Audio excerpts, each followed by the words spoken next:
cards again. Okay, right, which means you should be able to hear us. We're here. Yes. Okay, I think I'm back as well. Brilliant. Can we? I really don't like the string pipe. I can hear you. Lux is watching you on my TV, and I can hear you in the distance sounding okay through my headphones loosely. Lux, you're very beautiful. We can hear you, says Nummy Numbers. Oh, thank fuck. Beautiful. I hate this. Talk more. Okay, sounds good. Excellent. I'll take that. Thank you, Tex. Right. Well, so much for the lovely intro video and all the rest of this shit. Hello. And welcome. Hello. Welcome to A Matter of Fact. A show about interesting information, questionable humour, and disappointing triplicates. So, first off, let's start by saying hello to everyone in chat. Okay. Alright, normal face on. Claire Orla Duffy, hello. Alba, Mackie, Coldrick, Photo Sunny, who's that? Mr. Doom, Sammy, Wabs, Alba, Tex, Nummy Numbers. Wabs, I think I've already done, but to hell with it. Lux, welcome on in. Who else do we have? If there's anyone else in here. Oh, and Vera, hello, welcome along. Nick has also popped in as well. Wonderful, Nick. Why, no doubt that. Anyway, hi, Nick. Welcome on in. In fact, yes, there, right as I get to the bottom. Hello, Nick. Yes. Oh, PD's here, Sinesian's here, they're all here. Oh, hey, Sam as well. Oh, gang's here. Oh, what a time to have technical difficulties. Anyway, there is the option to redeem treats for anyone, Tex, should you wish to do so. You just have to do the treats for... God damn it, Tex. Excellent. Anyway, yes, hello everyone. Welcome along to A Matter of Fact, a stream that never has any technical difficulties. With me tonight, I have three guests who are going to say hello. We have Sunny, aka Photo Sunny. Hello, how you doing? We have Sammy, aka Sammy Kelsch. Hail and well met. We have Luna, also known as Luna Mort. Hi. Excellent. And with limited ado, I'm just going to carry on. I am your host, Kirby Rawstorn, and I'm a charity streamer for the organisation Roll Together. This stream, we are raising money for cancer research to help all the excellent work that they do. So please consider donating. But before you do, yes, it is indeed Comic Sans. Welcome on in, Sledge. Good spot. It's meant ironically, if that helps. I really love the artifacting. Like, I'm really, really big into the artifacts around the edges of it.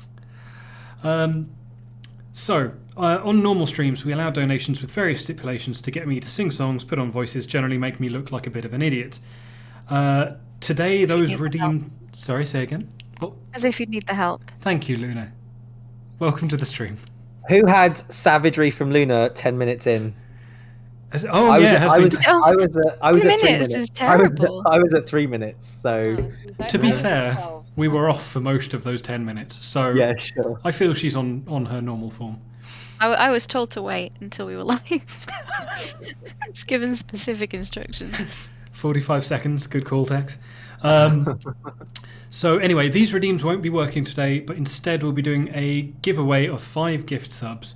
For each £5 you donate using the link in the !donate command, also found in the About section, we'll enter you into a prize draw to win a gift sub, part of which will also go to charity anyway, so it's basically like you're donating twice. We'll be doing 2 lots of giveaways, first when we take our midstream break, and the second once we've found out who our winner is. Hello. Come back, Luna. Come back. I'll come back. I don't... Oh, God. Do you ever find out that you have a... It's good. It turns out that I have a hotkey for my camera that I didn't know about. Amazing. No, Of course, today I know. Luna has a hotkey. Okay. So Anyway, yes. First, when we take our mystery break. Second, once we found out who the winner is, Luna is still Luna. The aim of the game is simple: to bring the most interesting facts to the table. We'll have 5 rounds, each with a different topic, and our contestants will be charged with conveying their facts to us, and then you, the audience, to get to vote on who you think was the most interesting. So that is the name of the game. The most votes wins the round, and the best out of 5 rounds wins the game overall. The theme for our show tonight is the sea, so without any further ado, let's move on to round 1, which is biology. And first up, we have Sammy. Oh boy. I didn't know it was going to be first. Oh damn. Okay, fine. I really just wanted to talk about the ocean sunfish. Scientific name Mola mola, family Molidae. The ocean sunfish can carry up to 3 million eggs at any one time, which is the most number of eggs of any known vertebrate. And what's really interesting about ocean sunfish eggs is that at hatchment they are like less than 2 millimeters in size, and they're really tiny and they're really cute, and you should Google them. But they can grow anywhere up to 3 meters long, like just their body, and 4 meters in length if you count their fins. So that's one of the most dramatic size increases that we know of in a creature. Wow. Fascinating. Are you? Does chat know what the ocean sunfish looks like? Because they're worth a Google image search. They're worth a lot of bells in Animal Crossing as well. are they If you've the ever caught an ocean sunfish? there's big boys? they're the really big flat boys. Big boys, yep, and Um, they're flat, and they're really weird looking because they don't actually have a tail fin. So what they actually do is they use their dorsal and anal fins to sort of convey themselves through the water, and the reason that they're called sunfish is that they hang out a lot quite close to the surface, and so it looks like they're sunning themselves.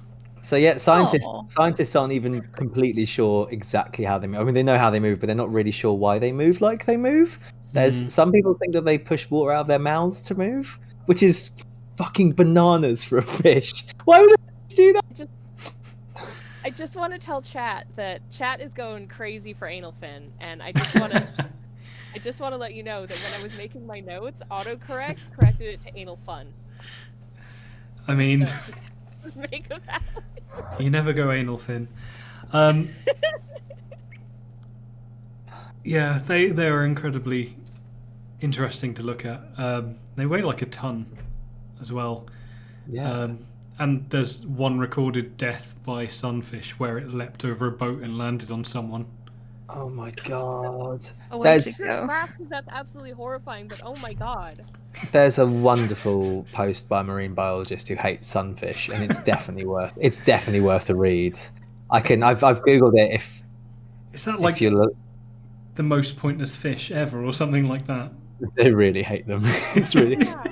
they preface it with like, disclaimer, I care more about marine life more than I care about anyone else for real, except for this big dumb idiot, and not in like an ironic thing. I mean, it's hilarious to me that they are the biggest joke played on earth. I seriously fucking hate them. They're big dumb idiots, and I love them with my They entire heart. they look amazing. They look Just- incredible. They're just these weird, just big flat boys. It's amazing. Are they edible? Are they tasty? No, I think they're basically inedible lumps of skin, aren't they? Everything's edible at least once, right? That is something I've said. If you're brave enough, Luna, everything's edible. I mean, I know they eat jellyfish, and I know that smaller sunfish do have some natural predators, but at their largest, they're kind of too big for anyone else to bother with. But genuinely. Like the docile hippo of the But sea. as for human consumption, I mean, maybe it's because I was, like, my research mostly concerned like marine biologists and not, interesting chefs. What marinade would you use? Lime, obviously. Yeah, Yeah. definitely some fresh lime, maybe some finely minced shallots. Oh, Do tasty. you like a ceviche kind of thing? I love a ceviche. That's a good shout. I haven't had ceviche in years. It's so good. Yes, Nami says, if you leave the eyes in, it'll leave you through the week.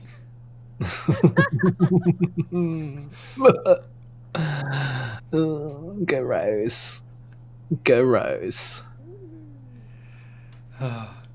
Oh yeah, Wow. Alan O'Allen makes a fair point, which is that there was a man who could and did eat glass, nails, barbed wire, and various other things. So yeah, in theory, someone could eat this. Though, I mean, he was famed for having a terrible, terrible body odor, and no one would go near him. So I don't know if it's worth the trade. I'll pass. Mm. I mean, they do. It is worth noting that they do release like up to 300 million eggs when they make babies with their special friend. But I don't think all 300. What did you say, Sonny? I just said that's wild. 300 million is phenomenal. 300 million eggs. I don't think they all get fertilized. I But mean- what they do is broadcast spawning. So it's not too. Don't worry, it's not too graphic. No, I've been to If that would website. stop us. Yeah. The mummy releases think- up to 300 million eggs into a designated area, and then the daddy releases Designated the sperm into Yeah. the same designated area of like the sort of open ocean, basically. And then some of the eggs get fertilized just sort of by, they're all sort of in the same Yeah. same space. Kind of like if you kiss a boy in a hot tub, you can get pregnant. That is true. That's a Anyway, fact. that's That what is my a thing. cousin's sister I've told got me. pregnant like that. Not to lower the tone, but does anyone know how that compares to like, a sperm count in a? Well, there's only one egg at a time. Yeah. No, there's only one egg. But what about the sperm cells? I've never counted.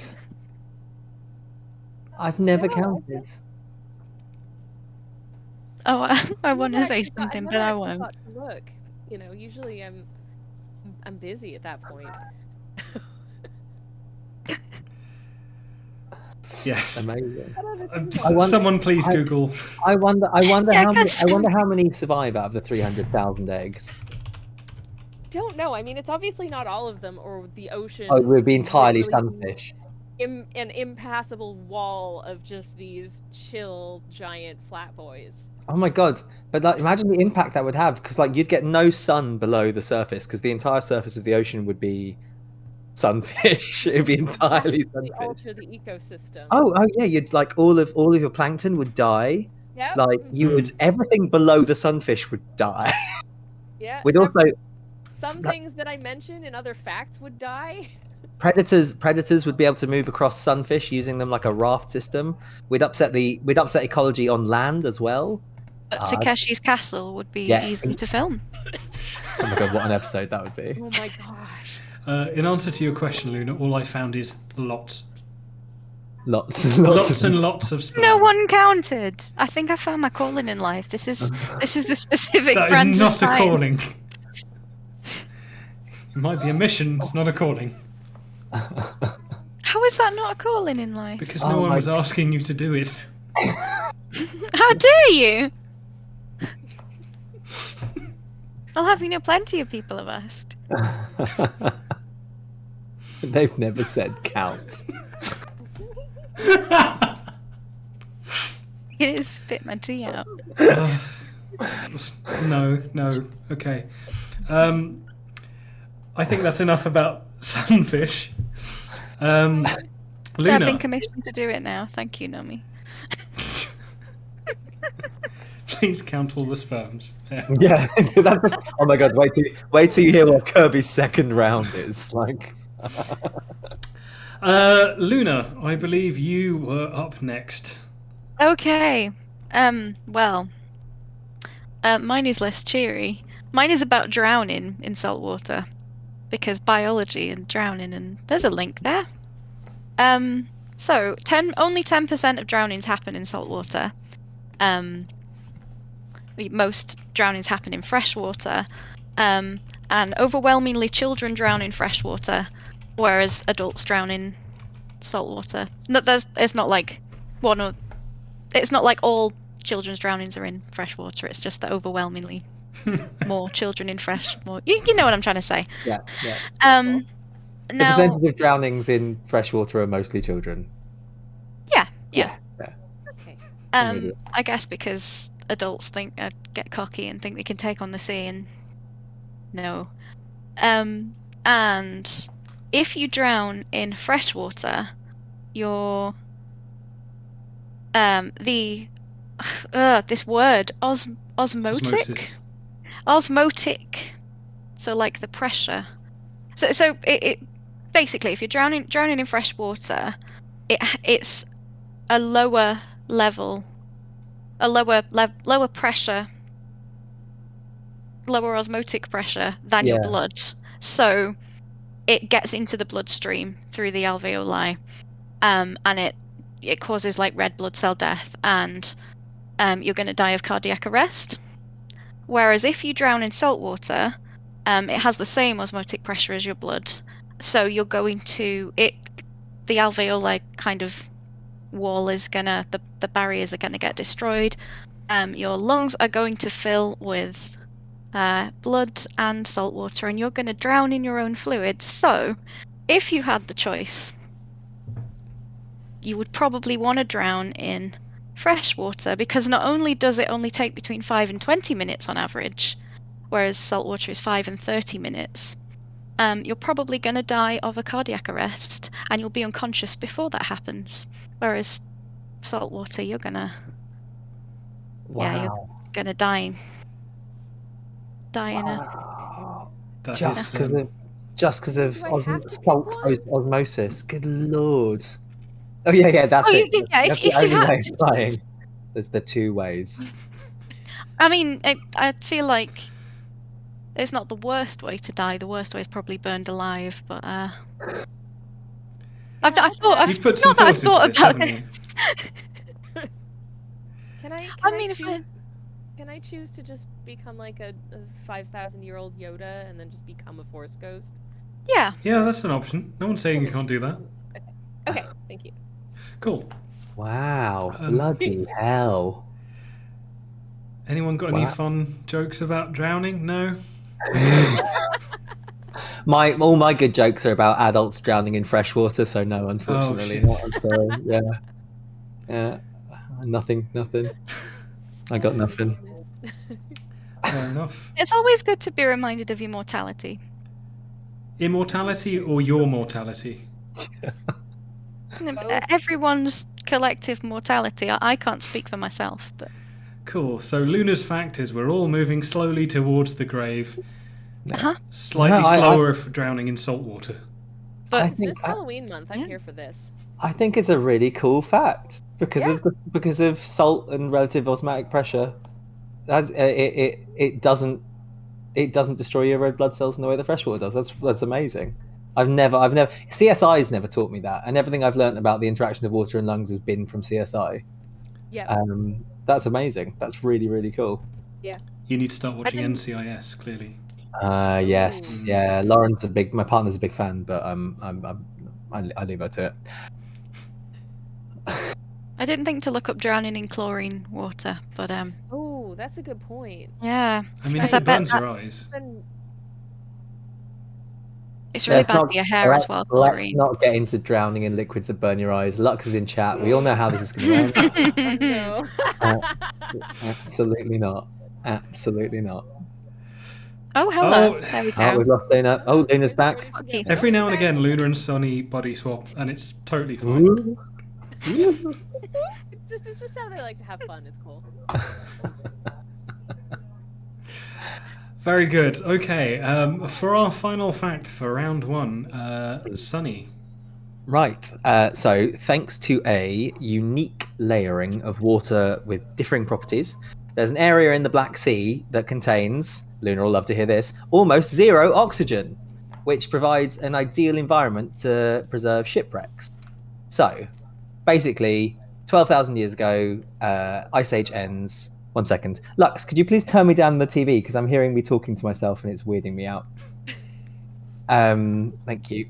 So, 12,000 years ago, Ice Age ends, glaciers melt, an area, or the Black Sea already exists but gets bigger, and then loads of water starts flowing over from the Mediterranean over a rock formation in the Bosphorus Strait.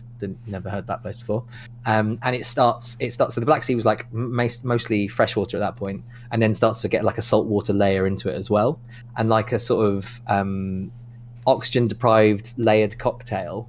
You end up with oxygenated freshwater on top, and then very low oxygen saltwater underneath, because like Luna's fact, the different densities because of salt being in there, and because there's no oxygen after like 150 meters down, like almost zero oxygen, which is really unusual. You end up with an environment that's really good for preserving shipwrecks, because the bacteria that eats wood and ropes and stuff like that is unable to survive. So these people were like just doing like geographical research, and they ended up discovering like 41 perfectly preserved shipwrecks that varied from the 1800s to the 800s, and like from the 800s, and you can see the chisel marks and graffiti and like wearing from like people using it, which is insane. We don't have that anywhere else in the world. And I just thought that was really, really awesome. Yeah. I have a question. Hit me. Were there any bodies there? So the article I read, that was a National Geographic article, didn't go into the detail of any bodies. However, what they have got is they've got loads of photometry images. So it's basically like images that are compositions of loads and loads of photos put together, and you can see these pictures in incredible detail. And I can't see any bodies in those pictures. At times. I know. But what they can do is they can tell when the ships are from and where the ships were coming from and where the ships were going to, from the pottery that's in and around the ships, Cool. which I thought was kind of cool. And also the type of anchor and the arrangement of masts and rigging. It takes place over like an area of like 2,000 square kilometers. The deepest one was at 2,200 meters, and the shallowest one's at 150 meters. Yeah, and I just find it amazing that just because there's no oxygen, that's what happens. I think it's really cool that just the wood gets to stay preserved forever, and if we bring it up, it disappears because our bacteria will just eat it. Which is like, it's something I weirdly end up thinking about a lot. Is like, you know how you find like petrified woods and fossilized woods? You find it. Yeah. We've never found it, but they people. Sam Neill finds it. Yeah, someone finds it. Yeah, someone finds a way. And I wondered like how, because I understand how bones turn into fossils, but I didn't get how wood could turn into fossils. And I don't know if it's a thing that you know at all, but like the reason that we have wood fossils is because we got trees and we got lignin, like plants that had lignin in, which makes up sort of like strong wood, and we had them for like hundreds of thousands of years, if not millions of years. But what we didn't have was bacteria that ate it. It didn't exist. So when trees fell down, they just fell down and were there forever. Like that was it. We were just covered in dead trees. Like nothing broke apart trees. And so that's what the bottom of the Black Sea is like. Amazing. Trees live there forever. That's their vibe. You could get buried there and be preserved forever. Well, yeah, assuming that there's no bacteria that can survive in zero oxygen that would eat flesh, yeah, you'd stay preserved. And I think that has happened. I think there's been cases of that where there's people in very low oxygen water and they essentially... This is how the Catholic Church are doing it with all the saint BS, isn't it? Maybe. But that is my fact. I can say that because I was brought up Catholic. That's my excuse. See, where my mind first went, when you mentioned that it sort of formed like a layered cocktail of sort of the water environments, my mind just went to, now that you've said that, somewhere in like Shoreditch there is a mixologist making a cocktail out of it. It's called the Black Sea. It's black truffle vodka on the bottom, and the top is going to be margarita mix. No, that's awful. Yeah, you immediately vomit. and you wish you'd never had it. That's it. You said an oxygen deprivation cocktail, and I immediately thought, Saturday night. It's just a pint you chug until you can't chug anymore. So, presumably, at that, like, if you've got an oxygen-free area of water, you don't have any fish or anything in there. There's nothing. Yeah. There's basically nothing there. Nothing exists. We kind of almost everything needs oxygen. Not everything needs oxygen. There are things that can kind of hibernate without oxygen, and there are things that can exist in like unbelievably low levels of oxygen. But down there, no bacteria that eats wood, and I'm going to assume flesh exists, and because it just can't survive. Extremophiles, is that what they're called, Vera? I mean, that makes sense. I just thought that was people who... Go on, you get to the joke. No, it's your joke first. You got there first. Go on. Extreme sports. I thought it was people who like to fuck Tony Hawks, but yeah, sure, that, yeah. Wow. Cool. Well, with that, so that's the end of round 1. Thank you very much for all your facts. So, audience, for round 1 biology, you have 2 minutes with which to vote. Are you going to vote for Sammy's 1-ton sunfish? Are you going to vote for Luna's deep down drown, because the one I had originally wouldn't fit in the box? Or Sunny's well-weathered, which is meant to be well-weathered Rex, but apparently that won't fit in the box either. So, 2 minutes starting now. Oh, Vera, we made the same joke. Amazing. Sunfish 1 ton. 1 ton sunfish. I'm sad mine isn't a double entendre. It could be. Maybe. You can make your own double entendre. A salty joking. I don't know. Salty joking. Look, I don't know. Drown me, choke me, I'm just... any way you want me. Oh, God. The lyrics that no one knew existed.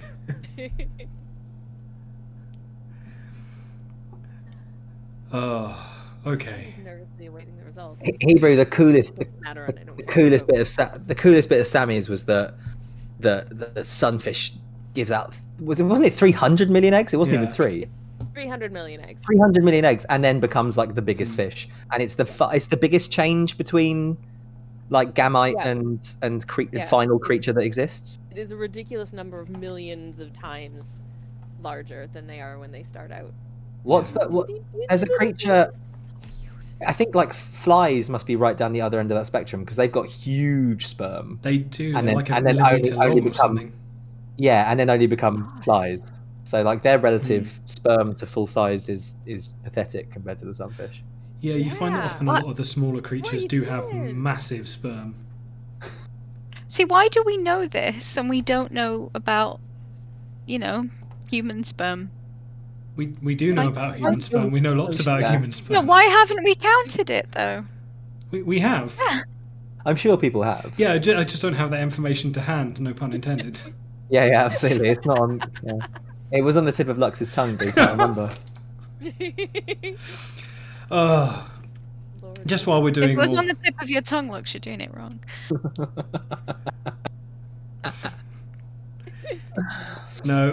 No. Right. Just while we're doing having a quick break, I've seen a couple of people have already made donations. Thank you very much. I'll tally those up when we're on a break. Thank you very much for the raid from Hebrew. Welcome on in. We are having facts and fun times and smut, because of course we are. Lux, thank you very much for gifting that tier 1 sub to Visible Wizard, and thank you very much to the follows from Drant3, Mackie84, Kelsey Later, and Later Cater says. Kelsey's. Hey, Kel. Yes. I'm not sure if she's still around. I think that happened before the stream, but hopefully she's there. Cool. So, let's have a look at... Oh. Okay, something beeped. Can you all still hear me? Yeah. Yes, I don't trust my computer anymore. So, for round 1, we have a winner with Luna. With 8 votes. 62% of the votes. Congratulations. Well done, Luna. Everybody's morbid. Yay. Everybody's morbid. Right, okay, I shall just mark down that Luna has Oh, god damn it. Right, it's on a post-it. So much for technology. Okay, cool. And with that, we are going on to round... Stop fucking with me. Round 2, which is food. And first up, we have Luna. Oh. Okay. Why is it me first? Big- I won't question it. It's fine. You did. It just literally just is. I won't continue my line of questioning then. We're going to rotate, Luna. You won't be first next time. Sammy will be first next time. All right. Oh no, okay. Sunny will be first next time. All right. Okay. My food fact is that lobster, which obviously comes out of the sea, because sea fact, it used to be food for poor people. Because when pilgrims settled the Americas in the Bay Areas, it was really abundant, and it wasn't even a particularly nice food. It wasn't considered particularly nice, so it got used as fertilizer and fish bait, and it also got used as prison food, and it was used so frequently as prison food that laws were enacted because it was considered cruel and unusual punishment to serve it lobster so often. And then, sort of in the 1800s, when more people settled inland, people developed a taste for it, and then canned food and railroads were popularized. And then by the end of World War II, the price increase had actually made it a luxury. Yeah. So lobster used to be cruel and unusual punishment in prison, apparently. I just know it's really nice in ravioli. Yeah. That's Cool. It was something like once a week. They couldn't serve it more than once a week or something. I'm not sure exactly. It's another thing I haven't counted. You could It's just... a much easier thing to count, though. Isn't it? I mean, to be fair, I did actually have a lobster flavored ramen today for lunch, and it was 50p. Oh, cruel and delicious. Oh. My local shop. Yeah, that sounds really good. I could It was absolutely delightful. kill that. It was delightful. I've only had lobster once in my life, and it was thoroughly delicious. Like, it's one of the best things I've ever eaten. And it's... For my partner's and mine, for our first anniversary, I took her to a slightly fancy restaurant, and she'd never had lobster before, and she gave it. She was a bit sort of like nervous and scared, and it comes with the cracky things to crack the lobster, and she was like, "What do I do this?" I was like, "You crack the lobster." And the way the lobster's sort of arm is formed, you've got claw, then you've got like a weird knuckly bit that's kind of the equivalent of our elbow, and then you've got like a forearm, and then you've got body. And Lauren was trying to crack some of the arm or whatever, and it slipped, and she kind of caught the joint in between the arm and the knuckly elbow thing, and the knuckly elbow thing flew across the posh restaurant like fucking like an Exocet missile, like whoosh, and it landed at the top of these like big stone steps, and I'm already laughing as it lands, but like it just makes it over the stone step, and ding ding ding. Oh no! Oh no! It was so good. Oh, Really, my really, goodness. really funny. Incredible. So that's good. beautiful. I was going to say, lobsters are interesting ones because they're functionally immortal. Like, they don't die of old age, so they only die of posh restaurants and predators, basically. Yeah, they just get bigger and bigger, shedding their carapace. And more sexually active. Just because, Say- I know so my audience. Damn. Yeah. So you just That's get- really interesting. You know Yeah. that Vision meme where he's like, "Maybe I am a monster." Maybe I am a lobster. Is this me in the future? Lobster. That's amazing. That's so cool. I wonder if I mean, there's got to be like a functional like upper limit of the size of lobster that can possibly support itself. You'd think so. There Maybe has- they just descend like closer and closer to the Mariana Trench, and like just You know, they get to a certain size and just fling themselves off the edge and down into the deep. Yeah. I There's can just a survive the pressure now. Wow. big fuck off lobster in some Amazing. explored bit of the sea. Oh, Somewhere awesome. somewhere out there, there's a lobster that's as big as an ocean sunfish. Oh. Oh, that's a story waiting Now to I'm just thinking happen. about all the eggs exploding from this lobster. Oh my god! Ew. I was thinking about how much garlic butter you'd need. Incidentally, So Luna, Oh. Luna, there was a question in the chat. They want to know about lobster sperm. I haven't counted Yeah. lobster sperm either. I'm slightly less interested in that than my other experiment. Why is that? What's the difference? One is bestiality and the other's not. Sorry, no. What was the difference between counting sunfish sperm and lobster sperm? I wasn't talking about sunfish. Oh, I'm okay. I'll be quiet. Cool. Next up is Sunny. You can grow underwater basil.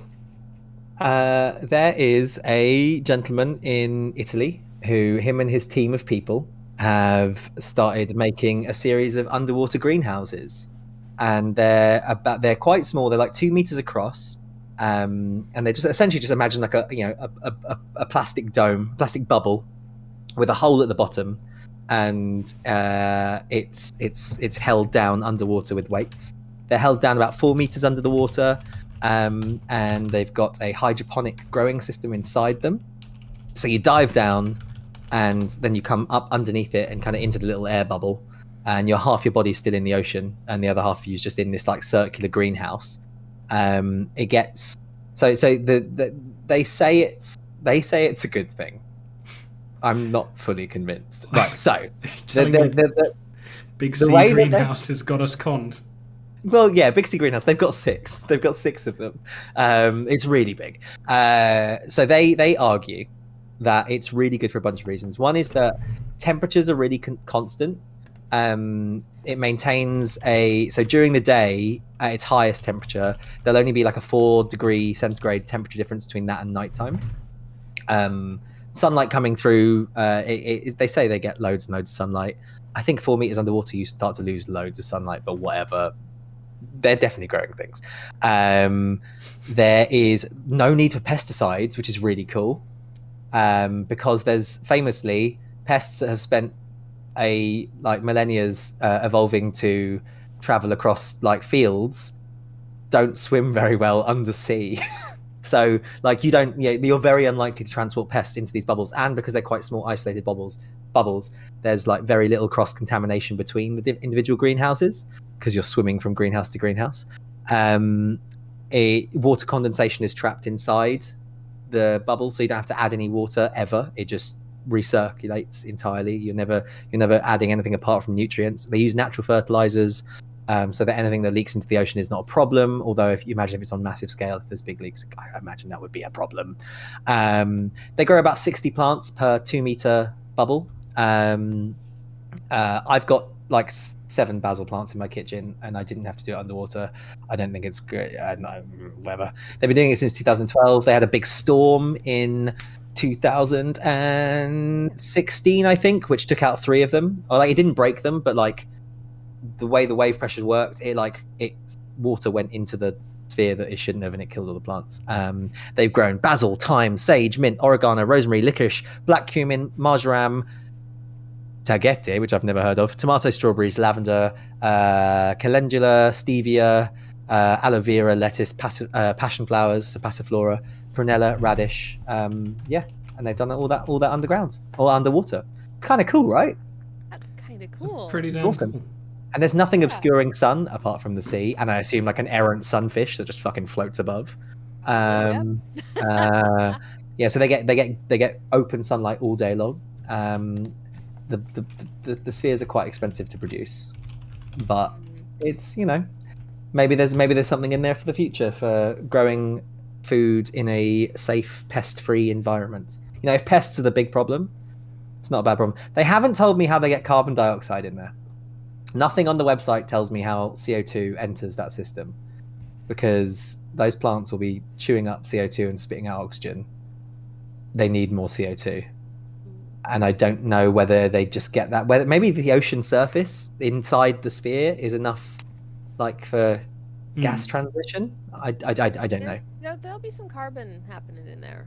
I Yeah. thought certain plants at night as well actually took in oxygen as well. Yeah, I think quite a few of them do. It's just Yeah, But like they- succulents don't, but Yeah, but yeah. So that's it. You can grow basil underwater. Yum yum yum. Delicious. nice. Delicious. Tasty sea salad. So I do just want to call out a quick donation that we've just received from Sperm Counter 69420, who just donated £50. Thank you very much, Sperm Counter.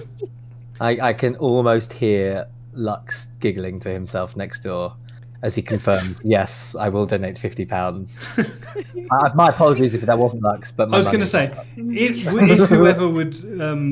whoever did donate wanted to make themselves known, you do have the option of picking a game for me to play next month, which does not come out of the donation. But if it is Lux, then please let us know. But yes, whoever you are, thank you for your Kirby say that. yeah. Thanks for making Kirby say sperm counter 69420. Hashtag Hang on, YOLO. does anyone know what the 420 was for? Like, the 69 I get, but Oh, 420 is a reference to marijuana, Mary Jane, cannabis. oh, okay. Whatever. So no, counting- you didn't know. Are you kidding Yeah, me? right. Oh, I get to educate. More facts. So Oh my lord! Oh yeah. whether whether it's under the sea. I'm sure you could. Absolutely, you could grow cannabis under the sea. Cannabis plants grow incredibly well under hydroponic systems. True. So yeah, I see no reason why you couldn't.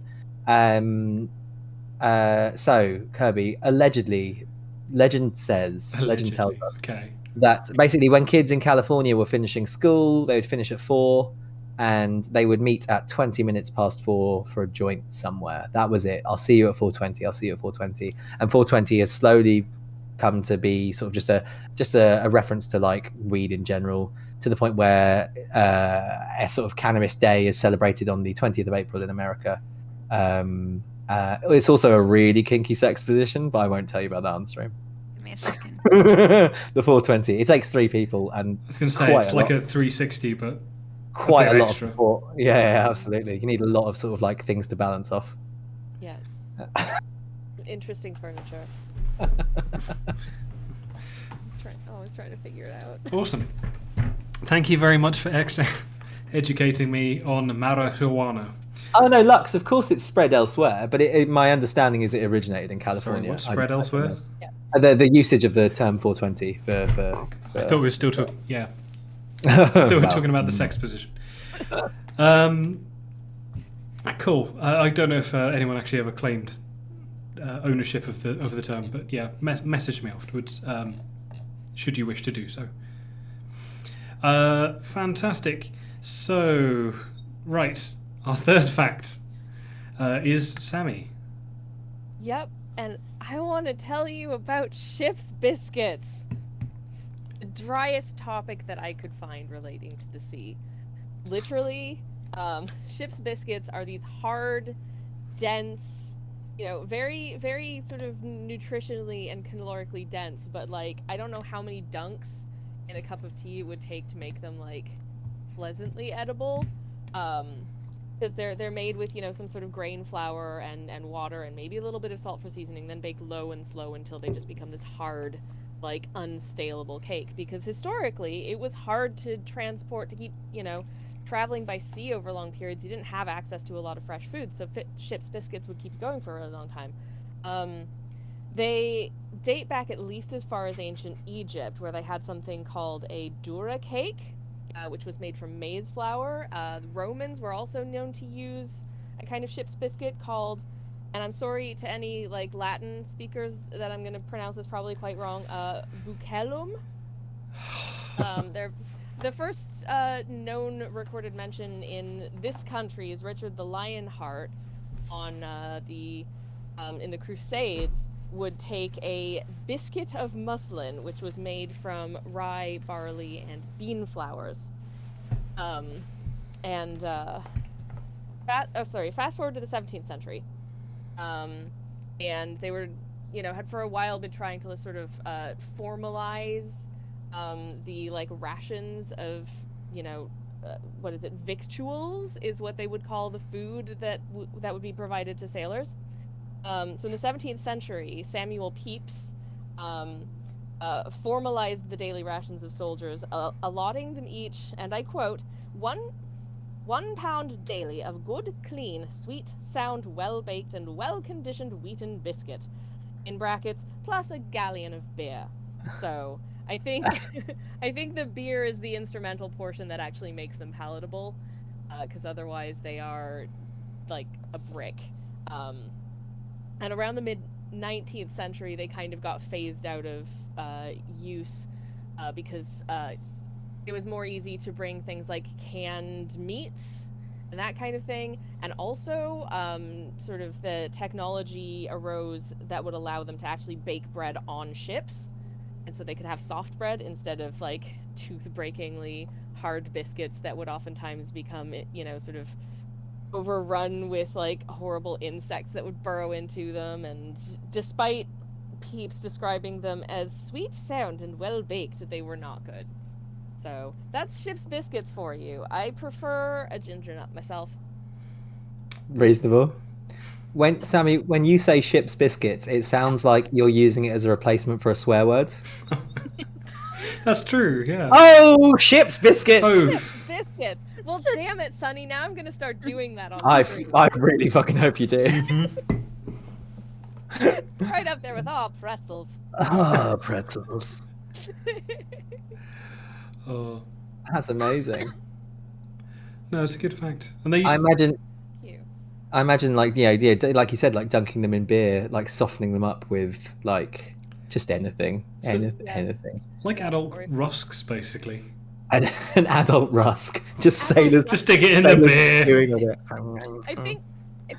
I think possibly they were either, well, obviously related to, but I think they were also at times referred to as a kind of rusk as well. And bread. They would just call them bread.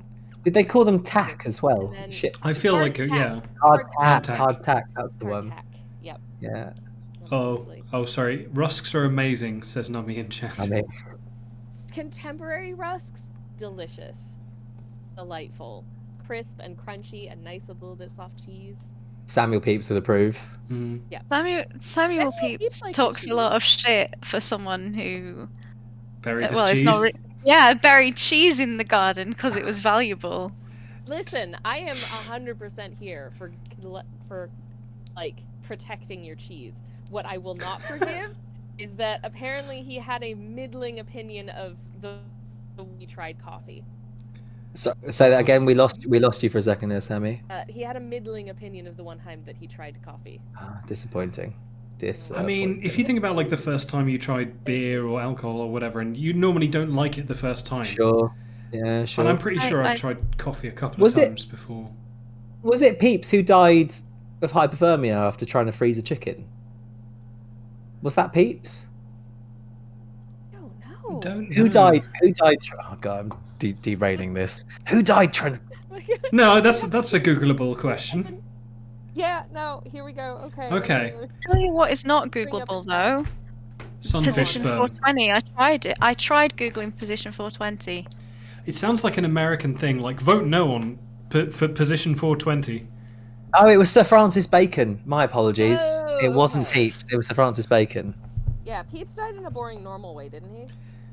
Yeah. What happened to Samuel Pepys? I keep confusing him with like Pliny. After the overthrow of King James, his career came to an end. He was arrested in 1690, but was released. And okay, this just said he died in Clapham. The worst way to go. South Can you London. imagine the last thing that you see is Clapham. I mean, it could have been Croydon. Just the last words. Shut the curtains. At least it wasn't. At least it wasn't like Slough. Vera says he died drowning in fresh water. I don't understand this London banter. To be fair, if he'd have not died in Slough in at the anything. time, that was like quite a posh area, wasn't it? Yeah, probably the countryside. Yeah, absolutely. Yeah, true. It's just now it's a shithole. They didn't have a big Tesco yet. Yes, that was what they were missing. Yeah, absolutely. Well, that's why Francis Bacon died. No frozen chickens in the big Tesco. Trying to freeze his own I don't chickens. know. If it's like empty in Tesco and you're on the frozen aisle, it's freezing. Oh my god. You could die there. Fair. If it's a hot summer's day and you go in and you're just in like shorts and a vest, and you weren't prepared. Fair enough. Anyway. Okay, no. So,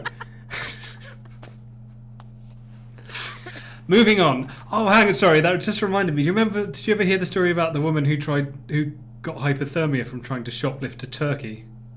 No. Yeah, under yeah. her jacket. Yeah. Oh, under her jacket. Oh, thank fuck. Oh, Wait, Luna, what did you... Oh, right, No, yeah, there we go. I heard the version where it was transported elsewhere, like between her knees. A whole turkey. Yeah. A whole... Well, a frozen turkey. I'm not king shaming anyone, but Anyway, That's horrible. oh, Fun. I think she was a pensioner and maybe didn't get enough of her pension for Christmas dinner. That was Oh, God. Oh no, I'm sad. yeah. Oh. Yeah. Awful. Look after your elderly. Anyway, Well, on that cheerful note, that is the end of round 2. So, for round 2, audience, you get another 2 minutes to vote. Are you going to vote for Luna's No Bread, Then Let Them Eat Lobster, Sunny's Underwater Eden, or Sammy's Ancient Biscuits? There we go. I can read what I've written. Okay, your time starts. Now it sounds like a euphemism. Oh, ship's biscuits. Oh, ship's biscuits. It's there. I feel like you've got to say that one in a pirate voice. Oh, Shep's Biscuits. Ship's biscuits. I really liked turducken. I don't think I've never had a turducken. No. It's so good. Me neither. What is? Turkey. It's I know what all it the is in birds theory. together. Yeah, it's a bird orgy, basically. We got a 5-bird roast from somewhere once, and it had like quail and shit in it. It was weird. Mm. I mean, are there still bones in? Did they? No, Yeah, they just like Oh, do just they not? no, not in the ones we've had. They just kind of slam bits of it together and then wrap it up with bacon and string. I assumed they went into the cavity of the other bird. Yeah, me too. You know, like Yeah, that- stacking cups. Yeah, that's what I thought. Like a Russian doll of Yeah, bird. like Matryoshka of like game birds. Nummy, and you better believe I fucking hesitate to ask. I hesitate to ask. But what I is know. a pumple? I know. Some cherry inside a pumpkin inside Oh. an Oh, apple. an apple? You That- can't get a pumpkin inside an apple. No. That's Oh, madness. yeah. Cherry. Pie. What? It's like the pie thing. The pie. Oh, Pie. right. Okay, right. Cherry right, pie, right. pumpkin pie, apple pie. Oh, that Right, sounds okay. delicious. Right, yeah, that does sound good. As That long as sounds are very they all good. split out? You don't have them all mushed into a single. Yeah, you do it in like 3 sections, right? Yeah. It's like Like- layers. like a as Cornish opposed pasty. to- Oh no, layers on top, like It's a layers, like not the Black all Sea. flavors together. It's like a giant. It's like a mega pie. It's And like- I assume the bottom is full of shipwrecks that are completely preserved. yes. Okay, cool. But That makes that's the sense. best part. Nice and crunchy. You know. Yum I yum love yum the- yum I yum. love the way they crumble. Just to acknowledge something in the chat, no Lux, you're a pie. Okay, so the winner for round 2 was Luna again. Ooh, Amazing. closer this time, 40% of the votes, with Lobsters for the Poor. Well done. How you word? Congratulations. Okay. Amazing. Our next round is round 3, Myths and Legends. And first up we have Sunny. You can have a traditional flaming Viking boat funeral. Except Vikings didn't do that. But you can do it even though the Vikings didn't do it. So there is this idea that we've seen movies where there's, you know, some well-respected person gets killed and shoved into a boat and pushed out to sea, and then someone very emotionally fires a flaming arrow that ignites the sort of pitch and hay that's on the boat, and the boat burns and everyone's sad and the credits roll. Vikings didn't do that. It's nonsense. They did have burials that were ship themed. They buried people in sort of outlines of boats, as a because we have this thing where we think that people in the past were idiots. They weren't idiots. They weren't like let's burn a boat every time someone even slightly important dies. They would kind of they'd outline the grave of an important person in the shape of a boat and maybe fill it with nautical things. But should you want a Viking boat funeral, you can get one in the UK. There is a lady in Somerset who weaves meter-long boats out of Somerset willow, and you can get your ashes put into one of these boats, and you can push it out onto a body of water of your choice and yonk an arrow at it for the low price of £575.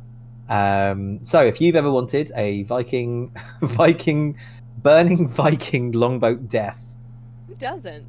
there you go. She also makes more traditional willow caskets, which is a very good idea compared to the original traditional hardwood, solid wood caskets. Which personally, that's what I'd go for.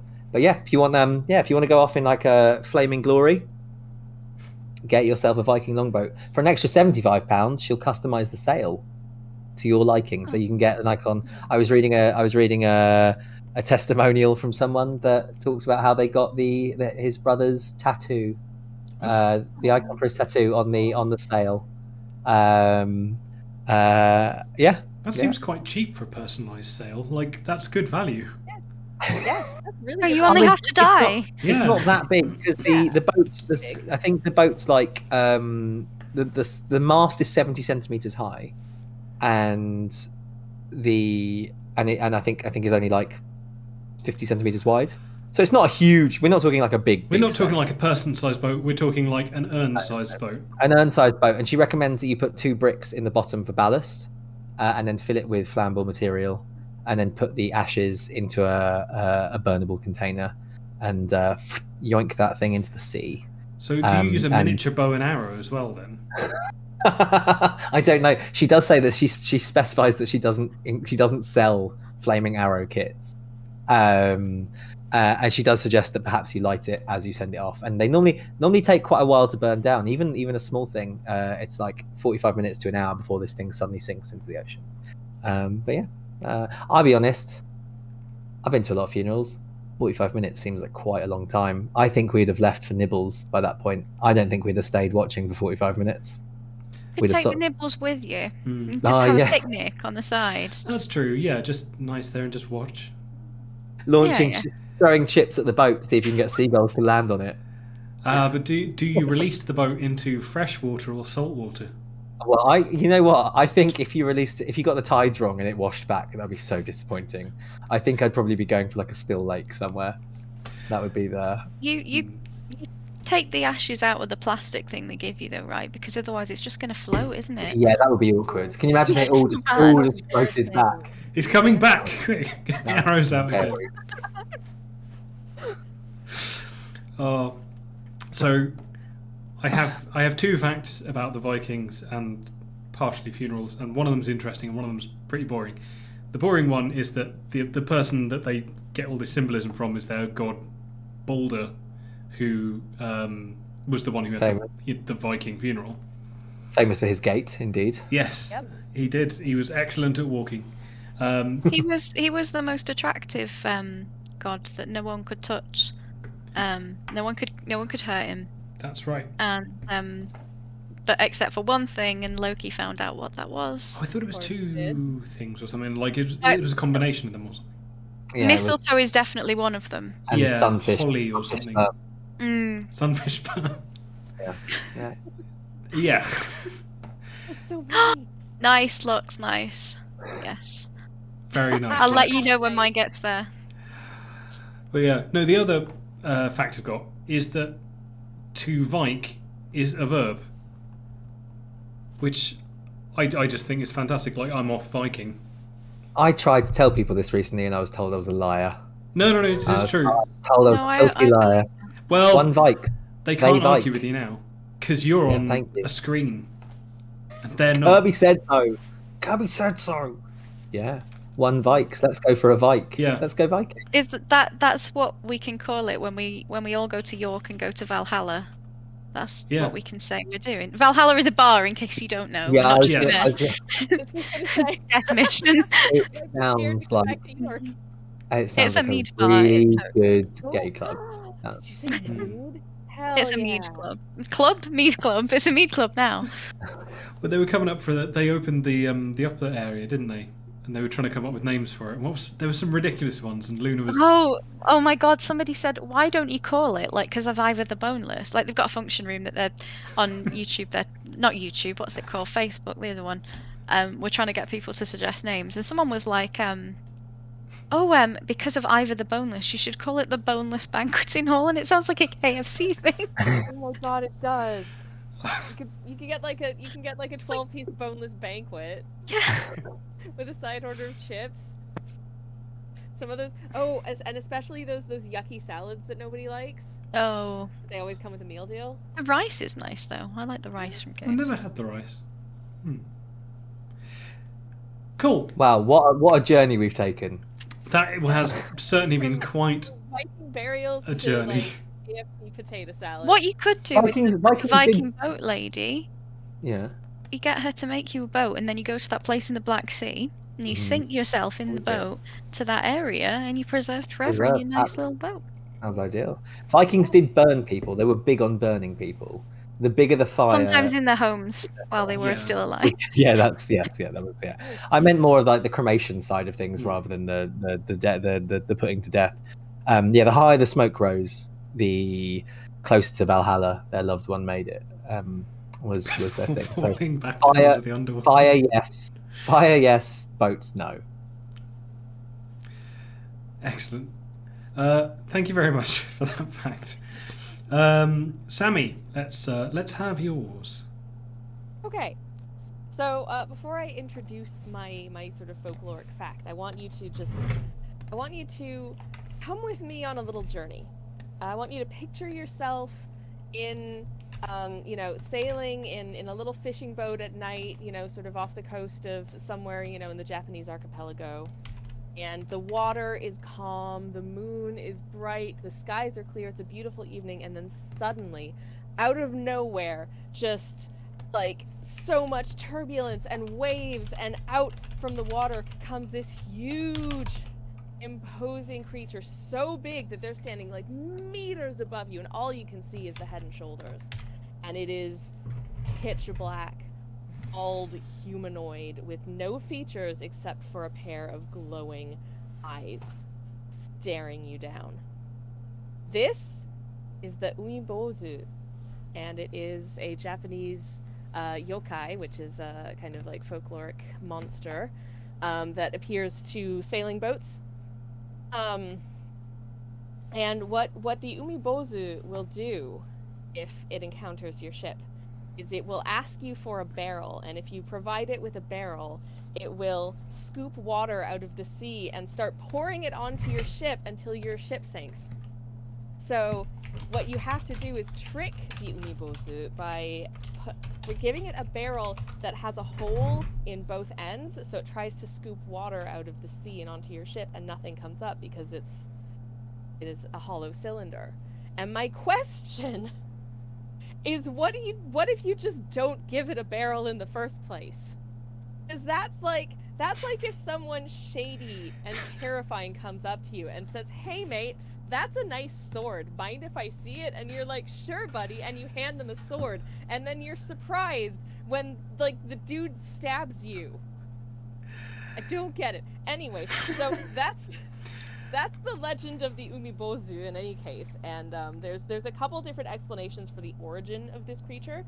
Either it is the vengeful spirit rather of drowned priests or monks, which explains why they have bald heads. Or some people also think that they are like the ancient precursors of all other marine-based yokai, and that's why they're so powerful. So yeah, just if you're sailing at night off the coast of Japan, make sure that you've got a barrel that is open on both sides, just for safety, please. And, you know, also keep the lights on. Make sure that you've got life vests and all that handy, and be safe out there. Is You're seducing the demon not an option?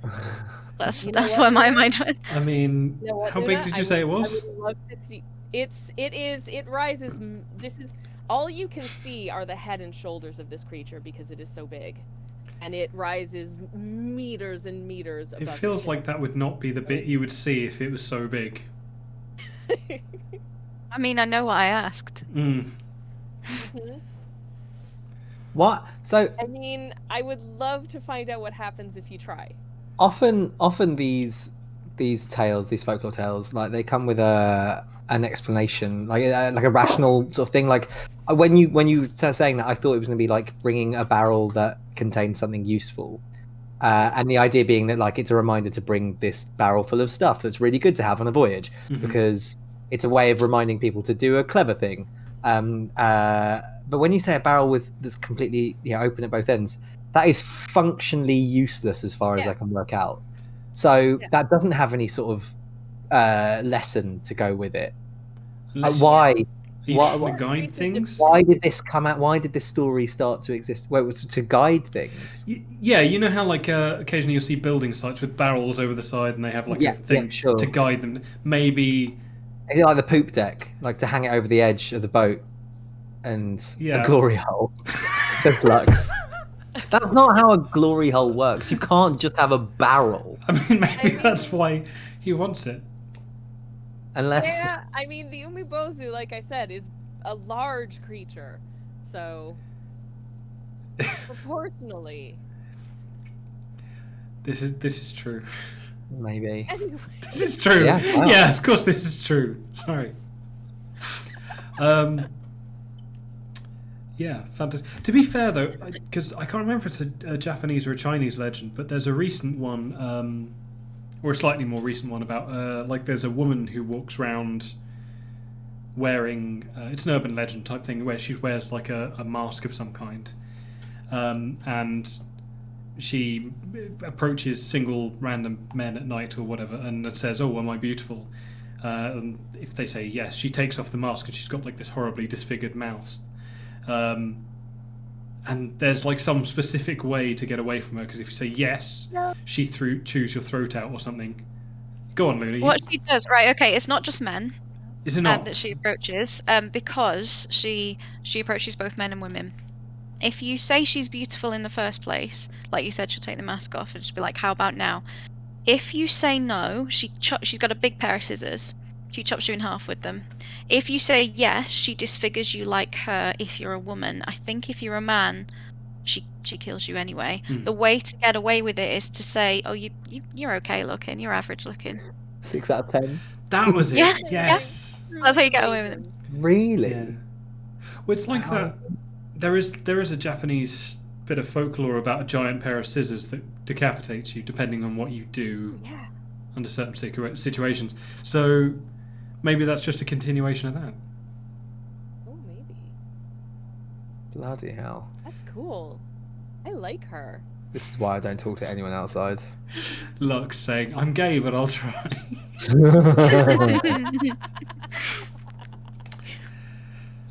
Six simple words, Lux. I'm gay, but I'll try. Amazing. That's 5. Yeah, as I said it, I'm like, there's another word in there when Homer says it, but I can't remember what it is. Will is a word. Sorry, I'm gay, but I'll try. Maybe that's it. Okay. Maybe that's Sorry, I didn't mean to pick you up on your. Doom will correct me in a second. That's all right. It's okay. Fantastic. Well, in that case, with a slight relevance, we'll go on to Luna's fact. What have you got to say, Luna? Okay, my fact is about superstitions on ships. I'm assuming British superstitions, because frankly, the one that I'm going to highlight is bullshit. So, sailors have got loads of superstitions about, you can't take flowers on a ship because flowers are for funerals and you're going to bring bad luck, and you can't whistle on a ship because you'll conjure a storm.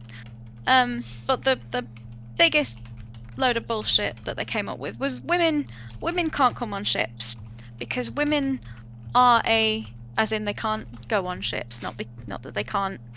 I didn't say it. I mean, this I is didn't this is say it. No, this is one like of the us picked you off on it. 1700s. I don't think men were aware that women could come full stop in these times.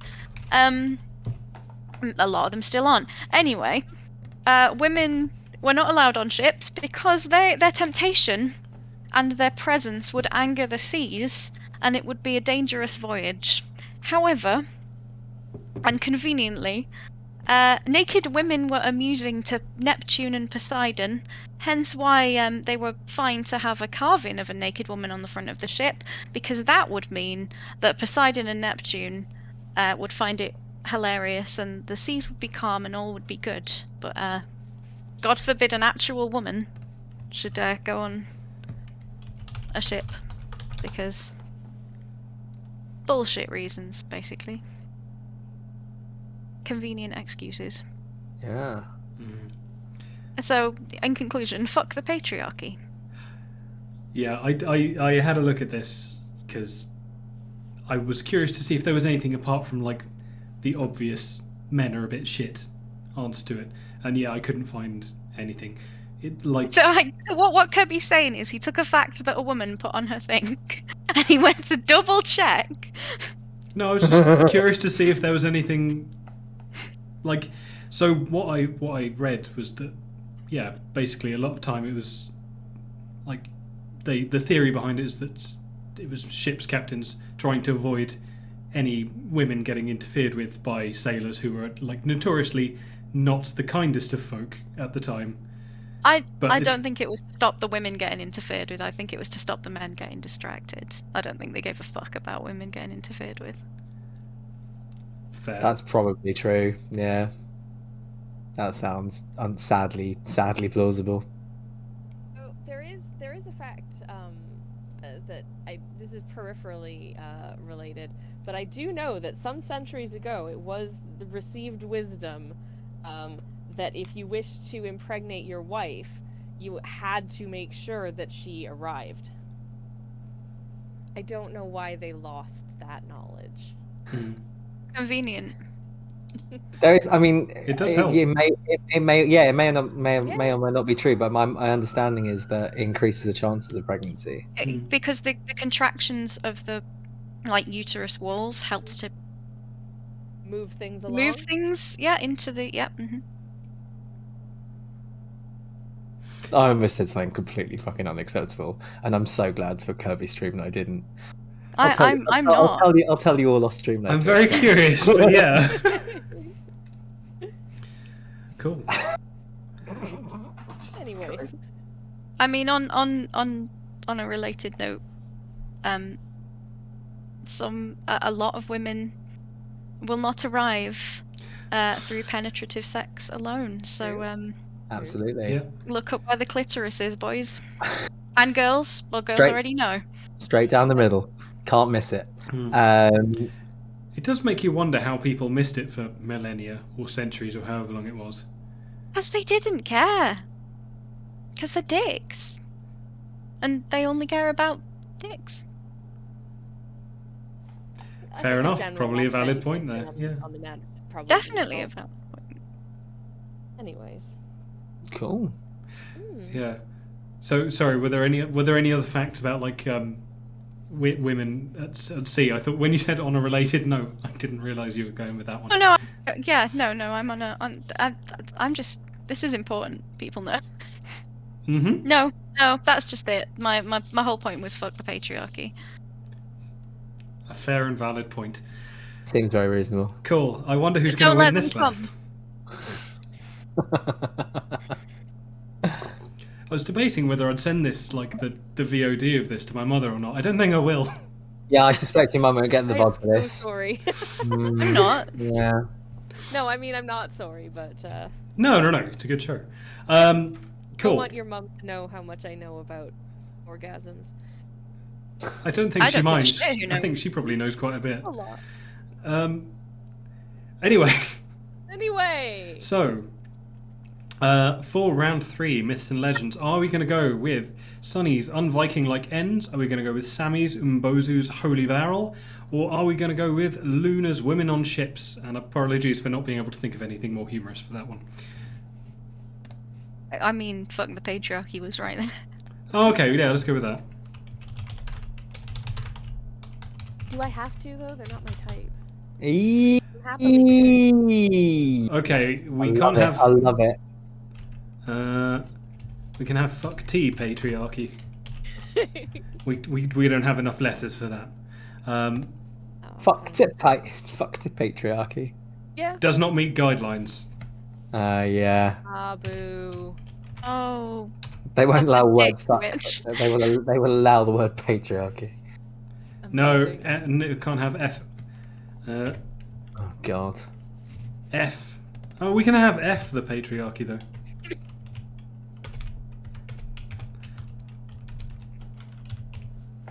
Right, let's try that. No. Yes! F the patriarchy, there we go. Hey. Oh yes, the patriarchy. Always allowed. MP for Slough. Okay.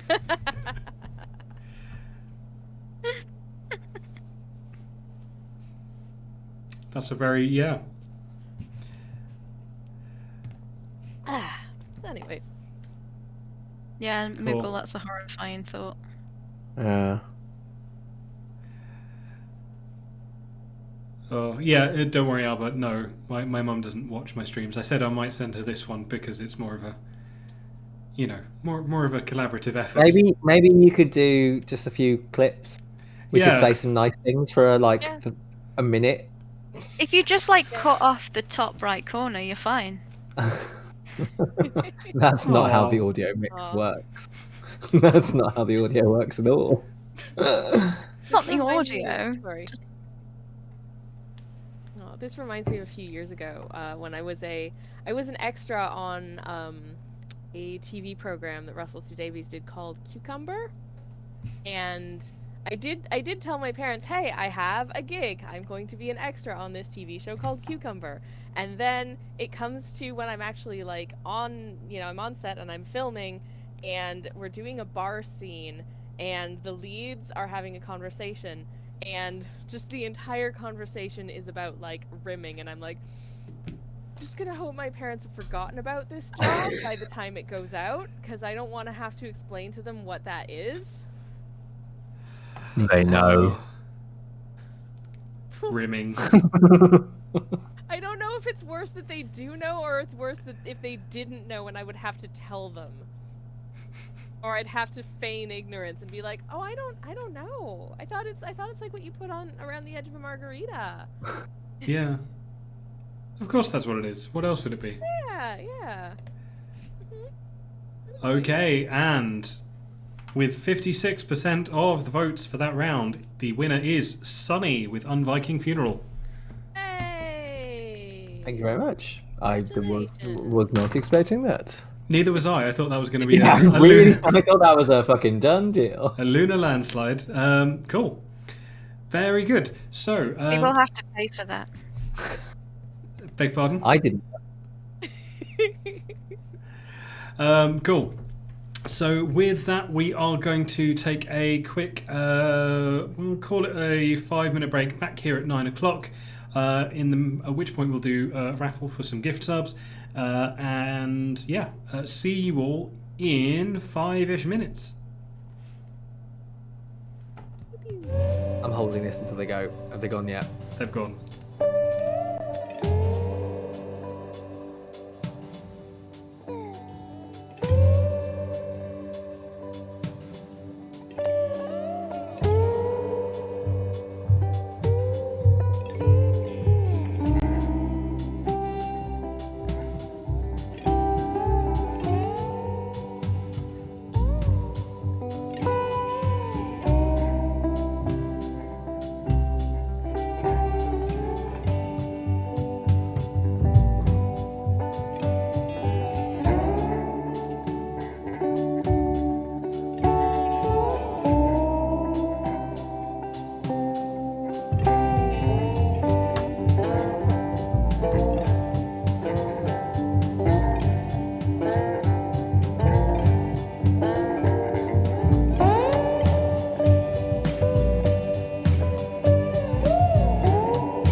I'm not going to censor myself at all That was now. wonderful, absolutely wonderful business.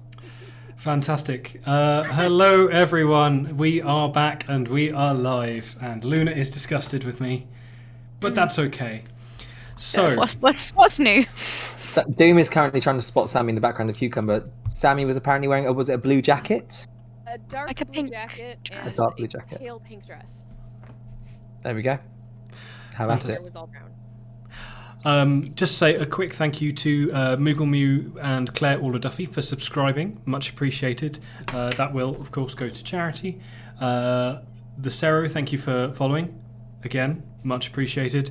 And to give you the results of the raffle, the first gift sub will go to, of course it does, to Lux. Because with that kind of generous donation, you rather tip the odds in your favour. The second one, Lux. astoundingly, only just doesn't go to Lux. It goes to the next donor, who was Mr. Doom. So I'll sort those out for you at the end of the stream. But thank you very much for entering. We will do another draw at the end of the stream. If you've already donated but haven't won, you are still in the draw. If you donate between now and then, you get added to the draw. That's pretty much it. That's how draws work. Not those kind of draws. But awesome. So, round 4 is science and technology. And first up, we have Sammy. Okay. Well, I want to talk a little bit about seagrass. The most exciting grass there is. It is actually pretty exciting from a climate and carbon perspective. So first off, what's the difference between seagrass and seaweed? Seaweeds sort of will cling to sort of rocks and other things in the ocean, float around, and kind of absorb their nutrients like directly from the water around them. Whereas seagrass, it's the only flowering plant that can survive and thrive in seawater. And it actually gets its nutrients from like the floor via like a root system, like grasses. Anyways, what's cool about seagrass is its really, really powerful ability to process and like take, absorb like carbon, which it does 35 times rather faster than the tropical rainforest. So imagine what we could do like with this tech, if you could harness this effectively. You could do a lot to reduce sort of, like the carbonness that is too much out there. And I just think that's neat. And reading about this has kind of turned me into an accidental seagrass advocate. It sounds well worth advocating for. Yeah, absolutely. Is it easily cultivatable? I think so, yeah. I don't think it's too... I think it's pretty hardy. It's pretty happy, yeah. We need more seagrass. We need more seagrass. Yeah, you sent me the thing. I had a look at the link just to check out what it was. And yeah, it pretty much instantly sold me on seagrass and how awesome it is. It's incredible, truly. Vera says you can cultivate it in underwater greenhouses. They were very specifically air-filled underwater greenhouses. That seems like the most ironic place to not grow seagrass. But there's water everywhere. Why aren't they growing? Oh no.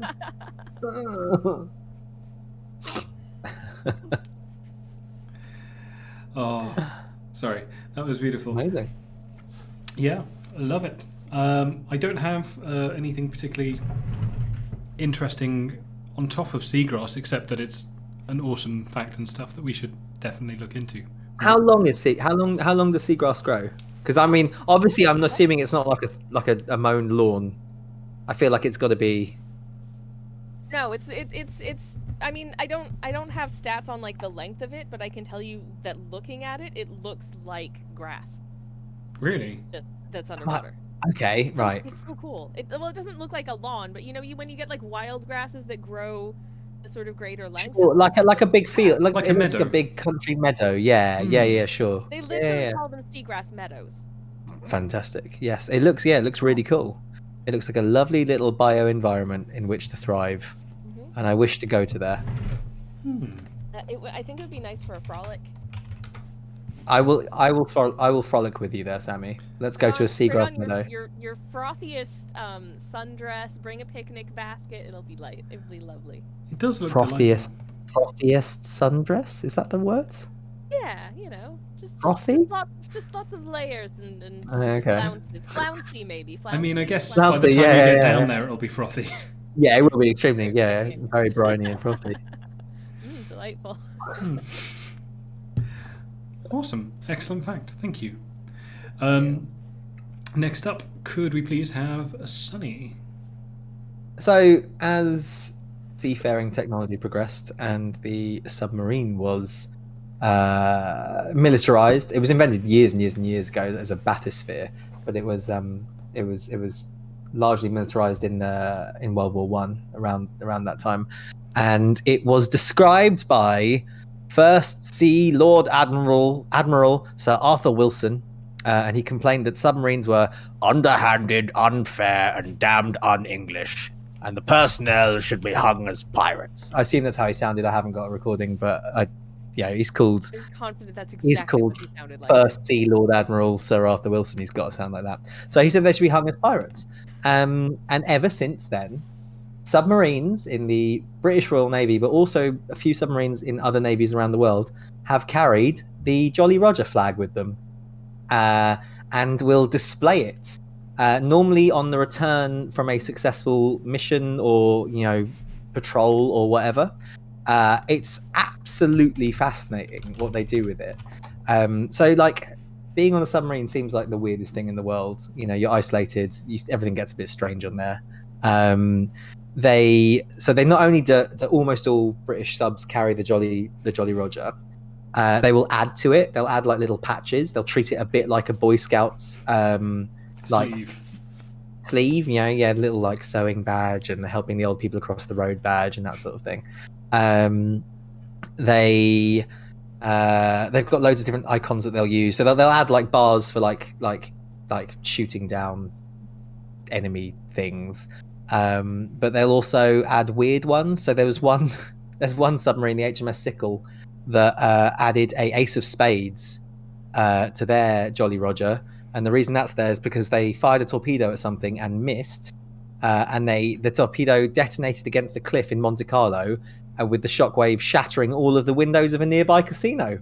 And they were like, fuck it, that's hilarious. Let's put ace of spades on our Jolly Roger. Another one, the captain's first child was born while he was at sea, so they have a stork and a baby on the HMS United Jolly Roger. There's the HMS Sybil, which has the Scarlet Pimpernel flower on, because they were picking up a French spy, and the French spy had forgotten what his recognition password was, and so instead started quoting lines from the Scarlet Pimpernel play to prove that he was a goodie. And they just thought that was hilarious. So yeah, really they'll often just on their way into port when they're coming in above sea, because I don't imagine that they display flags when they're undersea. They'll raise the Jolly Roger and submarines fly under the Jolly Roger. It's fucking great. That's lovely. Yeah, love it. Yeah. Suck it, Lord Admiral, whatever the hell. Yeah, it was First Sea Lord Admiral Arthur Wilson, and it was Lieutenant Commander Max Horton started flying the flag after successful patrols, just to take the piss of him.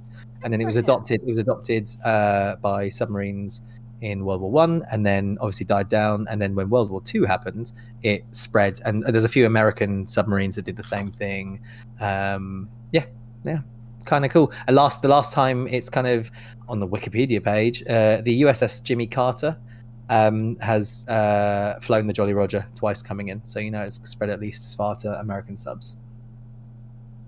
Talk to the hand, Luna. Luna doesn't like it. Yeah, it's like, I'm finished with you, Sonny. Goodbye. It censored me again. Hold on. She's just doing a weird salute. Oh no. Let's turn the camera off and on again, shall we? There we go, and they flip. Oh, yeah. Beautiful. There we go. There it is. Excellent. Cool. That's very weird though, because nothing moved in the background this time. Maybe it's just sleepy. Yeah. Your camera's tired. Uh-huh. I was going to say that's That's a good one. I do like Submariners, just generally because they have a sense of You humour. can say seaman. It's fine. Not with Lux around, I can't. I Do you also like seamen, Luna? no, that's not what I was gonna say, but coincidentally, no. Who doesn't? When you said, oh, because you're in an it's an enclosed environment and you're isolated and it gets a bit crazy down there. You'll never believe what they do with this. And then you were like, so subs, and I was like, where is this going? Oh, you should see the flag that the Doms fly. Oh, yeah. It's like the Jolly Roger, except he's got a gimp mask on and there's He's chains. He's actually Rogering. Fully Rogering. Yeah. Jolly Yeah. Rogering. Beauts. But Yeah. that's my fact. Why they call it the Jolly Roger? I don't know. I Well. don't know why they call it the. Well, yeah. Wouldn't you be happy? I mean, Yeah, it's the classic skull and crossbones. Although, would you be happy if it was a crossbone? I don't know. Whatever. There's something I could say about the skull, but I won't. Oh no! Oh, good. hey, When are we Hi, going to the off-colour Hi, part? Kirby's mum. Oh. No, the only other one I was going to say was, did you ever see like the first submarine, like the proper one, the bathysphere, I think it was called. the turtle, The turtle. the one that was okay, used in the right. American World War, not American Civil War, No. Oh wait, yes. and it looks yes, like an yes, apple. I have. Yes. It is That's so terrible. adorable. Sorry, it was- Hilarious to have submarine warfare in a conflict between a single island. Yeah, Like that is hilarious. It's an island that is literally fighting itself across no oceans, but decides to experiment with submarine warfare. they did. That's like But it got instantly spotted and sunk. Cute. really. Yeah. Of course it did. It was This probably is- like going across the prairie on wheels. This thing was Shoot unlike this that guy prick looked in the over the wooden edge of a apple. boat and just took like a barrel of gunpowder or something dropped over the side. Oh, Jesus. Oh. Laughing at what Vera said. Yeah, Vera's just absolutely like burning Kirby. Vera, I approve. I approve so much. Fair play, Vera. Okay, I'll give you that. No, one. it's fair play. It's fair play when Vera does it, is it? Yes, it is. Okay. Okay, it's been Because she's noted. nice to me some of the time. That's the difference. I'm nice to you a lot of the time. I'm nice to I'm you some of the actually time. Anyway, yeah, I say that only with love. See, I say that every single time I savagely drag every you. time I beat you, I say I love you. It's not the same. I Anyway. never physically hit Kirby ever. This is true. Yes. Yet. When Just emotionally. emotionally scarred. That's all. Very good. Anyway, before I say anything terrible, let's move on to Luna's fact. Yeah, my fact is really heartwarming and nice. You'll be glad to know. That's not even sarcasm. Mine is about the Seabin project, which I think was founded in 2015. For some reason, I've not written it down. And it's geez, I really haven't written much about this. It's some Australian guys, and they basically it's a bin that gets put in the sea in like marinas, and it collects like plastic through the currents, and it collects paper and fuel as well that's like polluting the seas through like the currents. Just it falls into the bin, it collects it all up. It was piloted in 2017. The current version can remove around 1.5 tons of waste a year. Yeah, they're designed for use on marinas. There was a cute little YouTube video I watched.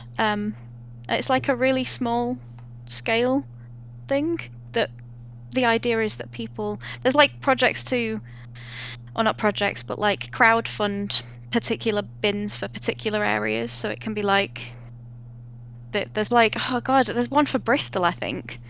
Like a crowdfunded one is going here in Bristol, and so many people have donated, and it looked like they'd raised like double the amount they needed for it. But it's just, I don't know. The video was really cute about it. So it's like a small scale, get rid of the plastic. It did seem like a really nice idea, just based on having a look at it. And so the only thing that I was slightly, because it says it takes in anything that's larger than 2 millimeters, right? And I was just wondering, does it have a way of not taking in things it shouldn't? I don't know if you found anything on that. Oh no, I didn't. That is a point. But it's a nice idea. I guess that surely people are monitoring them. And anyway, who doesn't want a pet turtle? I do. I mean, Little Oh, I'd love a little pet turtle. that's just so. Well, I wholesome. would. Yeah, maybe. We'll find out more on that later. Did actually have a pet turtle when I was growing up. Aww. Oh, His name was Herbie. Oh, that's a great My name. mother named him. He had this. He was like this big, and he had the sweetest little snappy face. Oh, okay, that's really Lovely. cute. Yeah. Oh, now I miss Herbie. I'm sorry. Well, he had a good long few years with us, and he was very well loved. Mm. But that was also, 20 some odd years ago. Oh. Yeah. I was going to say, did you know that tortoises apparently don't hibernate? We just stick them in boxes for fun. Is it just people turtles think that hibernate? people think tortoises hibernate, so they put them in a box for the winter and they go into this kind of shock, and then you Oh. bring them out later and it's like they don't normally hibernate or something. I was like, what the hell did you do? Wow, how rude. I How know. rude. How did you I also? How know. did people think that was a thing to begin with? Oh no, maybe they saw one that just saw a box and was like, oh, I wonder what's Yeah. in here, and sort of wandered in. They're like, oh, it likes to go in boxes in the winter. Okay, let's help them. He's been in a box for weeks. Oh no, and he Little- was just hanging out. It was just like one dude just hanging out. He was just like, oh, this is really interesting. Day 36 in the box. no. My captors continue to poke me with letters. I'm sorry, it's not funny, but it really is. Yes, Blue Peter has a lot to answer for. Yup. Didn't Blue Peters die every year as well? Or am I making? Is that just something I I'm don't not- know. It definitely it was killed once. There was the Blue Peter Garden was once vandalized, and the turtle did not survive. Oh, that's Aw. awful. It's not. It's not funny. I'm nervous laughing. I'm sorry. Turtle death isn't funny. Absolutely not funny. I It makes didn't me laugh. I didn't grow up watching Blue Peter because immigrant. So the things that I know about Blue Peter are I have met Peter Purvis, who was a former presenter of Blue Peter. He was very nice, and there was one time when they brought an elephant onto the set, and it did a big elephant shit, I believe. Yeah, that was a thing. Oh, It is a really funny, and it pisses Everett. It's really funny. It's a clip. It's a clip that's well worth watching if you've not seen it. It's incredible. Is The that the one timeless where you go classic. oh, it's live TV, folks? Is that? Yep. Yeah. Pretty much. There's just an elephant going to the toilet. What do we do? Mhm. Oh, yes. Aw. Blue Peter has a lot to answer for. Yep. Oh, Did it's something anyone? like. Go on. Sorry. Did anyone else see that thing they did called Totally Blue Peter that was like an 80s themed they did like a Oh. weird 80s themed sitcom with like 80s music in it. No. No. No. And I was like 12ish maybe. I Oh, we were forget. too I old need to by look that this point. up. I need Oh, to well, look I this up. This wasn't. sounds incredible. I was Am I the oldest person here? I think I might be. I Don't refuse know. to answer that question. Yeah, Fair enough. probably not. Anyway. Anyways. Anyway, yes. Yeah, but did you know what 420 was? Did do I'm that. sorry, I wasn't into the weeds when I was a youngster. I had one whole marijuana. Yes, a I had marijuana not ever cigarette, thank seen you it. very much. Hey, in I fairness, hadn't it gives even me seen it. headaches. It gives me headaches. I'm just cool. That's all. Yeah. No, I was a nerd, so fair play. I still am, and I knew what it was. Cool. think I we're was an all nerds uninformed here. nerd.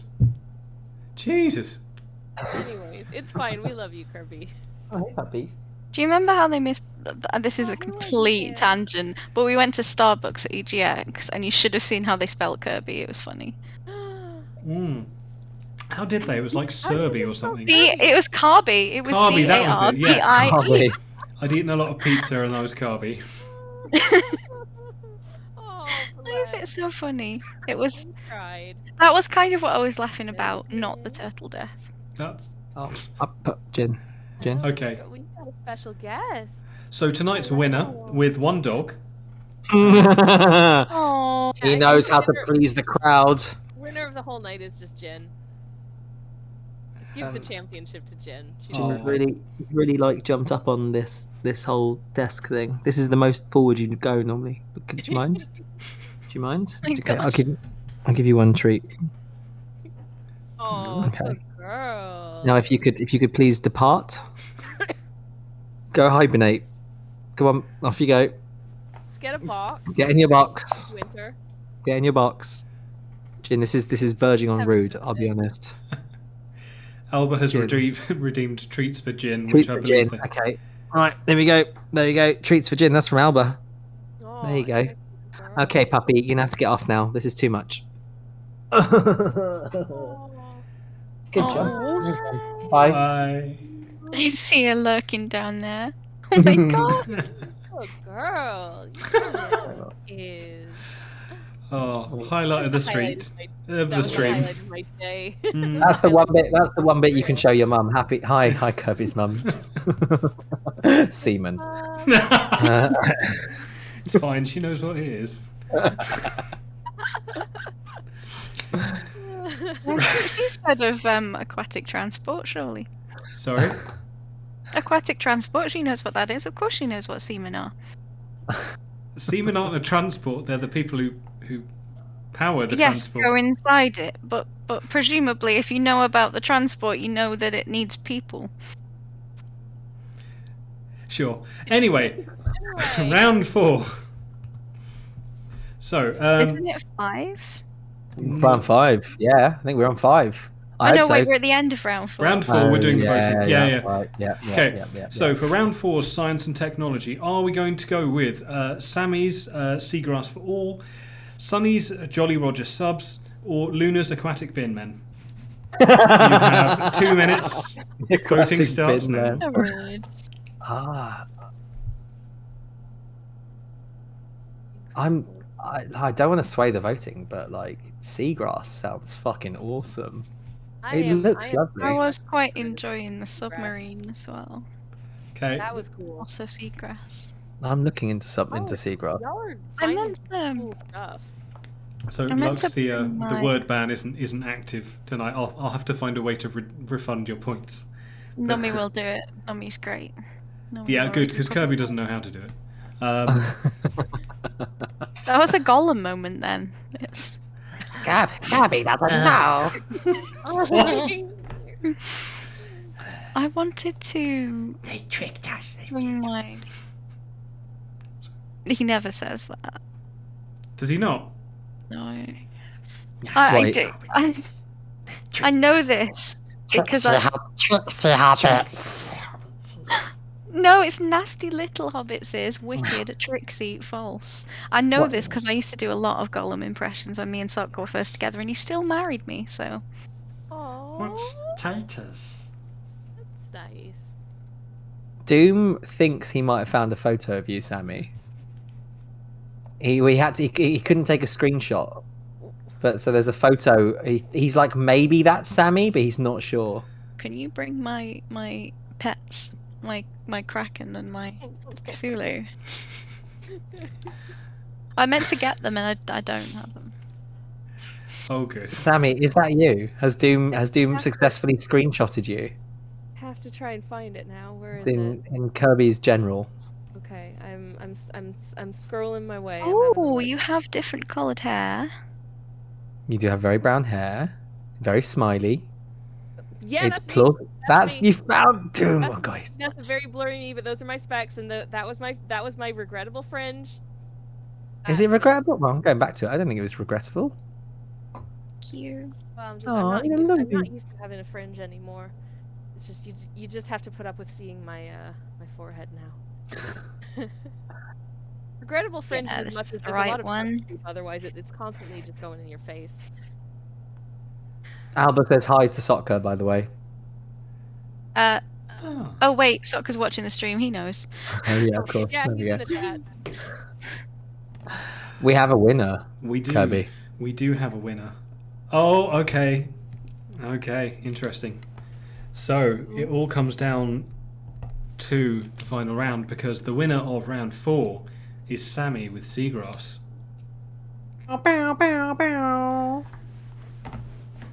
Which does mean we may need to go to a tiebreaker. In which case, I hope you've all brought your emergency fact. Oh God, no! Oh shit! Was that in the list? Did we have to just No, bring it an emergency? wasn't. Oh, I No. thank God.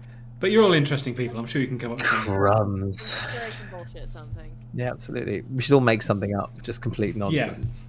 I've made all the others up, so well, yeah, it's fine. Made up facts. It's impressive how you made all those websites as well. Yeah, exactly. Hacked into National Yeah. Geographic. Edit Wikipedia. Absolutely.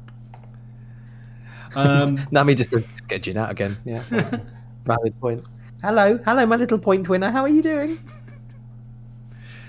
Very good. Round 5 is free for all. So, first up, we have Luna. Okay. I hope you're more ready for more morbid facts.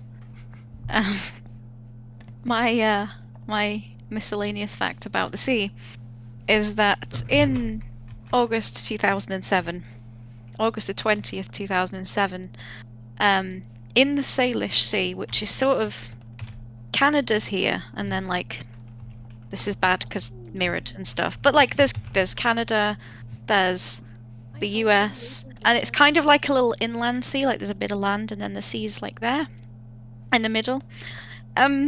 A foot washed up, like a foot in a trainer. I believe it was a Nike trainer. It was a men's size 12 right foot, and since then, I believe it like 6 days later, one washed up on the American side, of the border, I guess. Yeah. And since then, 15 in total feet inside of trainers, just the feet, have washed up, in the Pacific Northwest area, like the Salish Sea. There were loads of theories as to what it could be. People were like, is it a serial killer? And it's like a calling card, or some people said aliens, because of course some people said aliens. And some people who, I think there was speculation that maybe this is particularly morbid, so I do apologise, that they may have been people specifically who jumped off of the San Francisco Bridge and the currents had carried them up. But it turns out that the reason that they're there, I mean, the last one was partly right. That the reason that they were specifically all feet inside of trainers, because the material that trainers are made out of floats, and scavengers aren't going to go about, because feet are bony, they're not going to go about picking the flesh and stuff outside of a shoe. So once the joint kind of is eroded enough, all the skin and the cartilage and stuff around your ankle, that kind of just got carried off. And where the Salish Sea is kind of the perfect place geographically in terms of currents and everything for feet to just wash up. And 9 of the feet, apparently I've written down as well, were linked to 7 missing people. None of the ones found on the Canadian side of the border were linked to homicides. They were all accidents or suicides. But there was one found in 2019 in the Puget Sound, which I guess is on the American side, where the US police couldn't rule out a homicide. Yeah, so basically, feet washing up. It was a weird, unsolved mystery for a while. that people like to speculate all kinds of things about, and yeah, it turns out that it's just nature in shoes. Yeah, it happened after the tsunami in 2005. Beaches were, and something that I went and saw. Beaches covered in shoes, all over the place. Yeah, because they're foam and they float. Hmm. I'm surprised they were still trying to work it out in 2007. It specifically that on that side, on the Pacific side, though. I mean, what with tsunami? Well, with this one, I think they'd link them all to missing persons cases in Canada, or because they were saying as Right, well the sure. area around the Salish Sea, like it's rocky. People go hiking there. If people were to slip and fall in, people wouldn't necessarily Sure. know where to look. Sure. Terrifying. So I think Yeah, the that ones is. they found there are all linked with missing people, but Wow. not homicide necessarily. You promised us bleak, Yeah. and Yeah. oof, you delivered. You're bringing it. That was Oof. right. So if you want your feet to survive, if you ever go missing, wear trainers near the trainers. sea. Well, what I mean, what you're I saying think is it's always wear an entire suit made of trainers and live. Yeah, Yeah, if you just extrapolate like the trainer material and Nothing just but wear, nothing but Nothing but Nikes. trainers. Yeah. get like a Equally- helmet made out of trainers material. Can It's- you just strap trainers to your body? just strap them to your arms and It's- legs and your torso. It's kind of like the opposite of the Your head. the myth of Achilles. Like, that's the one strong point. Yeah. All we need is to cover everything else at this point. Equally on the self-preserving kind of things. If you get kidnapped, comply with the kidnapper. Like, if you want to survive, do what they say. Don't try and... You are more likely to be murdered if you don't comply. Because people would rather be a kidnapper than a murderer. Like, they're going to get off lighter. Like, there are ways you can escape, but if you have no choice, comply with them. We're getting some solid life advice Yeah. here today. Yeah. Also, if you get your hands cable tied, like, Oh, you do want to it over try your and knees, knee... right? Yeah. Mhm. That's good, solid advice. Now, whether that's survival advice or just BDSM Yeah, gone just- wrong advice, yeah, that's up to you. absolutely. If your partner has left the room irresponsibly, yeah. Lots of scissors. Right. Cool. Okay. On that Anyway, cheerful yes. note, Yeah. we are going to move on to Sammy. Okay, fantastic. So my fact is, I think more cheerful. It's more cheerful to me. It relates to a song, that has become, over the last sort of 6 or 7 decades, I guess, sort of a jazz standard. Originally recorded in French, it's called La Mer. It's been covered so many times you've probably at some point heard a version of it. The English version was translated as Beyond the Sea.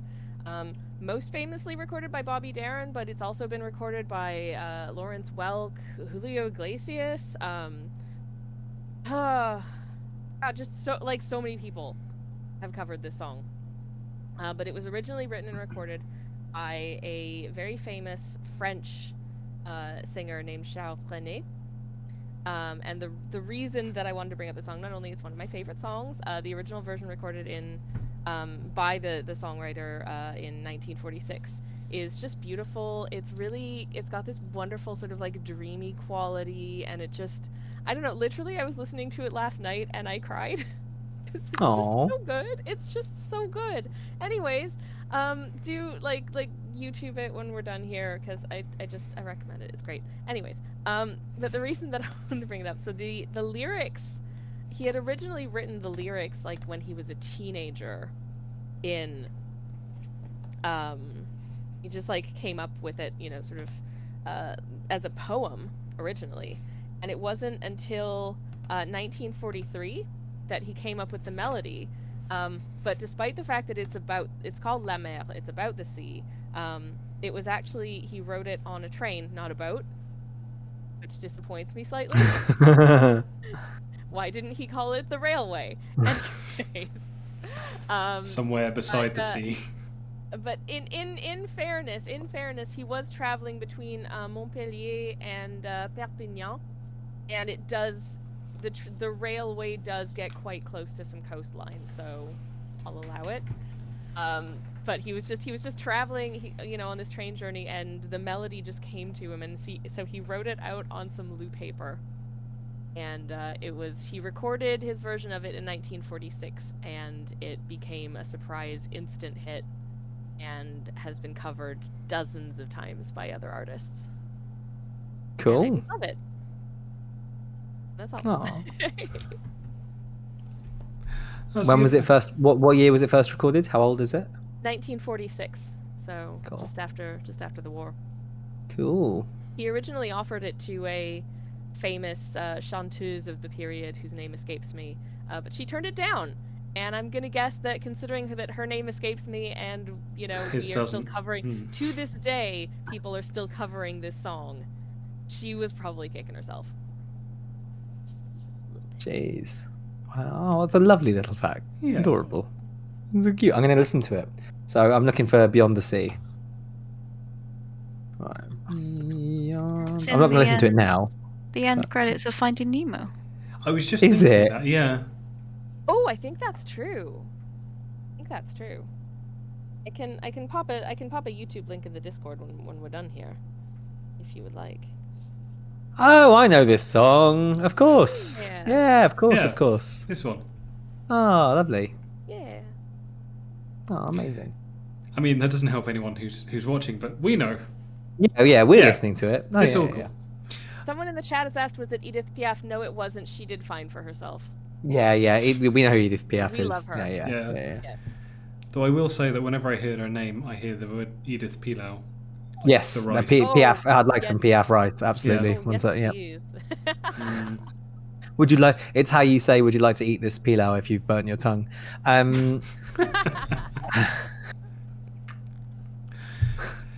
Very good. And on that note, we'll move to our final fact of the evening. Sunny. I'm afraid, Sammy, you're stuck in a bleak sandwich, because my Oh, man. fact is that, I mean, to be fair, they all survived. Spoilers. A family survived a shipwreck by staying hydrated with turtle blood enemas.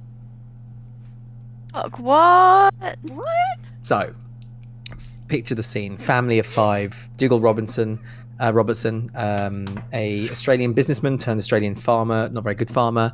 His wife Lynn and their children Douglas, Anne, and twins Sandy and Neil, as well as their actually I think they were English. They were off the coast of Australia, as well as a hitchhiker they picked up. Went for a sail, and they were 200 miles away from the Galapagos Islands. When they got attacked by orcas. Orcas took their ship out. It took like minutes. They just got the ship's hulls pounded by orcas. They jumped into the raft, into the life raft. Their ship sank immediately. They all survived in the life raft, but the life raft was leaky and deflated in 17 days. They had enough water for all of them for 10 days, and the food they had on board was a bag of onions, a tin of biscuits, 10 oranges, 6 lemons, and half a pound of glucose sweets. No one knew they were missing. They weren't on a shipping route, so they knew they were fucked. They eventually, from the raft, they moved on to a as the raft deflated, they moved on to like a even more pathetic survival ship, like It a was really like a dinghy a thing. backup dinghy, Yeah. and it was full of water, and they were pounded by orcas. They were constantly bailing it out all the time. They couldn't sleep because there was only one sort of surface that was dry, enough for one person to sit on and sleep, or to lie on and sleep. But if you slept in the floor of the dinghy, you would, the moment your head hit the water, you'd wake back up. So they were basically awake for 17 days. Jin, do you mind? Come here, come on. I didn't know you were picking up Jin in the background. Touch. Here we go. Sit. The mother was a nurse. and they at some points they caught tortoises or turtles. Not sea tortoises. There's no such thing. They caught sea turtles. They were getting like salt sores, and she used oil from the turtles as an unguent to treat the sea salt sores. And the base of the boat was kind of just basically filling up with seawater and turtle blood and offal. Oh. And she knew that obviously it would be poisonous and would kill her and her children and her partner if they consumed it, because they would vomit and you lose precious water. But they were able to hydrate by using the rungs of a ladder as a funnel, and then taking a turtle blood enema, and they all survived. This lady is incredible. The whole family is incredible. The book about it is bananas. The original book's quite boring.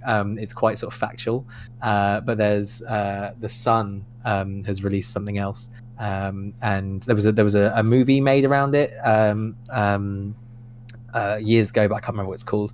But it's quite the tale. There's a Guardian article that kind of tells you all you need to know. Yeah. So just so you know, like if there's something you cannot consume orally, sometimes an enema is the only option. Yeah, I remember the South Park episode. How long were they actually out for? I believe they were out for 17 days. No, that's incorrect. No, they were out for more than that. They were out for 20. Oh gosh, where's my 1 second? It was quite a while. My numbers are all over the place. They were out for ages and ages and ages. Puppy, come here. Yeah, no, sorry. The raft deflated in the first 17 days. They were out for like over 25 days. I can't actually find the total number here. For some reason, it's not written down like an idiot. They hadn't when they were found by the Tokomaru, a Japanese fishing boat. None of them had urinated for 20 days. Jeez. Yeah. Really unpleasant. On the 23rd day, it rained so heavily they thought they'd like given up, and the dad just looked at them and was like, "Bail as fast as you possibly can, and that's the only way we're surviving this." The dad, by all accounts, wasn't a lovely person, so it's an interesting read. But yeah. Beth has taken out her headphones. Nummy reckons that the movie is not called Pounded by Orcas. I think it is. Yeah, obviously when that happened, Tingle wrote that one. well, yeah, when that happens, you'd let out a massive scream or indeed a killer wail. But yeah, there we go. That's it. That's my fact. It's horrendous, but maybe it'll save your life. Let it be a lesson that if the mouth is not an option, there are others. Okay, there are others. There are others. Other entrances are available. Yeah. Does anyone want to wave at Beth to let her know she can put her headphones back in? Yeah. Beth, it's fine. It's fine. We've made it about sex now. Yeah, it's fine. It's just sex unpleasant.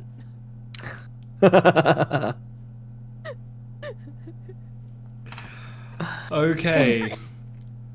Well, I'm not going to harp on that one for too long. Hey. It's the true winner of the competition, Jin. Yep. So, for round 5's free-for-all, are we going to go with Luna's free-floating feet? Are we going to go with Sammy's train toilet Trene? Or are we going to go with Sonny's unpleasant enemas? You have 2 minutes. Start your voting now. The business startup that never took off. That very sounds like the name of your new business, my dude. Can you imagine? Hi, I've come on Dragon's Den. Now bear with me. I've got this ladder wrong. If you were going to set up as like a Victorian street vendor. Oh my god. Of course you can, Beth. You can have a gin coming. Gin coming! Yum, yum, yum, yum, yum. That's from Beth. Yum, yum, yum, yum. Oh. Sex unpleasant is Tex's long lost cousin. That's really good. That's really good. Oh. Are you gonna So, yawn? You gonna yawn? You gonna yawn, puppy? Oh, come on, give us a yawn. oh, it's close. It is very close. Very I'm watching close. it now. For yawn, Sonny, I'm gonna Every yawn. vote counts, people. I'm not. I'm looking at Jin. I've not even looked at Vote the- or die. Looking at Jin. Oh, look at the little scratch. She's really well lit. Look at that little green That is- highlighting. That looks great on you, puppy. That looks much better on you than me. Touch She over looks here. beautiful in any Look light. at that. Good lord. Excellent girl. Yes, she is. Mwah. Mm, You're gonna need a shower. I miss dogs. Oh. Oh, the feet are running away. The feet are running away with it. The feet are running away with it. People are like, Every. Oh my god, the tension and the it's drama. neck and neck. Oh my God. Oh my god, Sonny's pulled ahead. Results, 'cause Oh. oh damn, oh damn. He's come up from behind. Votes change immediately. There we go.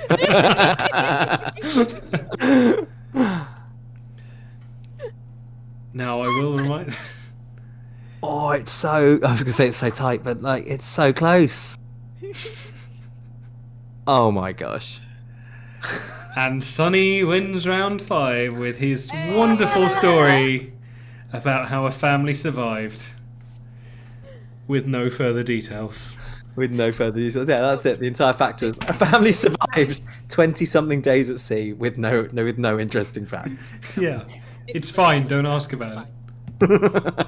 Where have you guys been? Like, I was watching your houseplants for.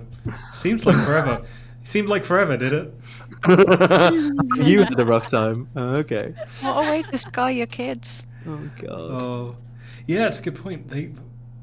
Because they were quite young, weren't they? They were like 12. Freud, They were very young. They were very, very, Freud would very, be very having young. an absolute field day, let me tell you. Freud would have taken off his headphones. Yeah. Oh. Fuck Okay. you, Sigmund Freud. Fuck you. He was a bit of a nutter.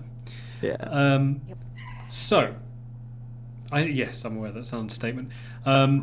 So, we do have a tie. Now, you can share the victory should you wish to do so, or if you want to go into a fact off and can produce an interesting fact on any topic whatsoever, then by all means, feel free. I defer to Luna. Oh god, I can't make decisions. No. I literally can't make decisions. It's not. I'm not even joking. I think we should share in this sweet, sweet victory. Very well. That is absolutely fine. Kobe's like. I wanted to pit them against each other. Aw. Very good. Okay, well, with that, I'm just going to leave you to chat amongst yourselves for just a few moments because we have just received a last-minute donation. I'm just going to do a quick raffle for everyone who's entered. Thank you very much for all your contributions so far tonight, everyone. And thank you, Precious Rogue, for subscribing. Much appreciated. Vera, thank you very much for those anal fins. Thank you. Come full circle. Anal fins. Anal Anal fins. fins. Wow, okay. Okay, right. Let us draw the last 3. Okay, so...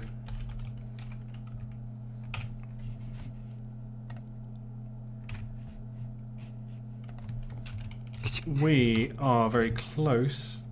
Almost there.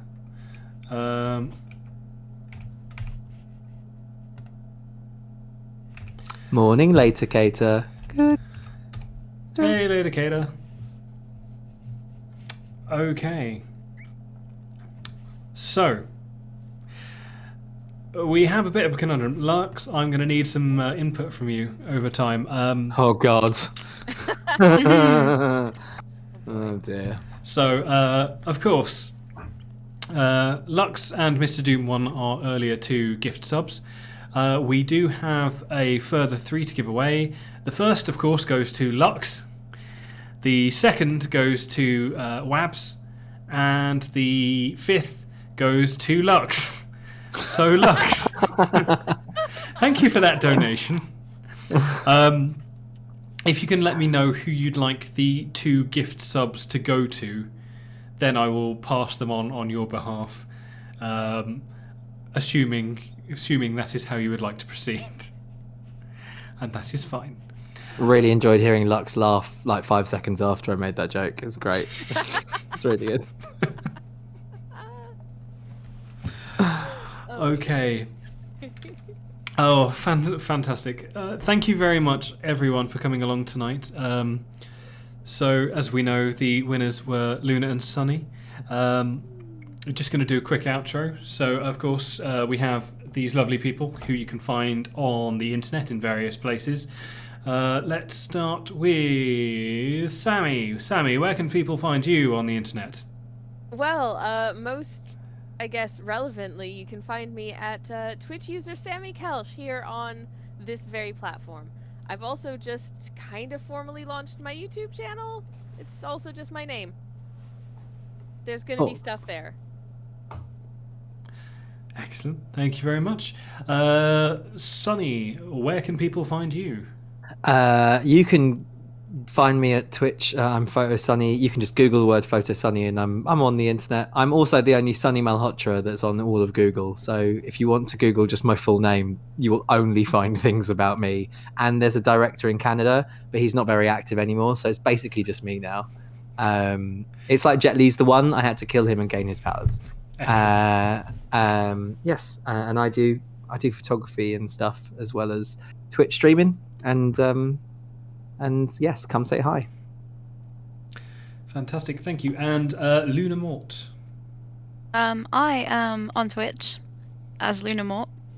I'm not particularly interested on Twitter, but I am on Twitter as I believe at @twinward, and I'm on Instagram, which is because I have no brand, which is at I love cold tea. So yeah, by all means, follow me on Instagram and like my selfies because my ego is fragile and I'm fueled by validation. Validation. I don't yet have an OnlyFans, but I will update you if I get one. Good to know. I've got a Google alert set up. Nice. God help us on the shout out when that one happens. Okay, yeah, thank you very much everyone for coming along. Thank you all of you lovely people for coming on and doing the research and sharing your facts and yeah, just making it a very pleasant evening despite all the technical difficulties. Much appreciated. We will be doing another one of these hopefully next month, hopefully featuring some very special guests. TBC, but yes. Were we not very special? Yeah, no, very special. Oh, I see. Very, I see how it is. very I got it. special. Okay. Actually special. Like, good. Yeah, I see how it is. Yeah. And thank you, Nami, for being an amazing mod, because of course... Yay, Nami! Yeah. Yay. Okay, I... Thank you, Kirby. Thank you. Yeah, thank you for Well having done us. for raising money for charity as well. That's fantastic. You're very welcome. Right. And thank you, Jin. Yes. Okay, so I can Thank you. see that Mr. Tom is currently online, playing Outlast. So if anyone is not keen on the spooky / gory, this is your 20-second warning. We lost them on the last fact, pal. Very good. I'm gonna so end the stream and then we'll do a quick raid of Mr. Tom. Thank you very much everyone for coming along and have a lovely rest of your evening. Bye. Bye.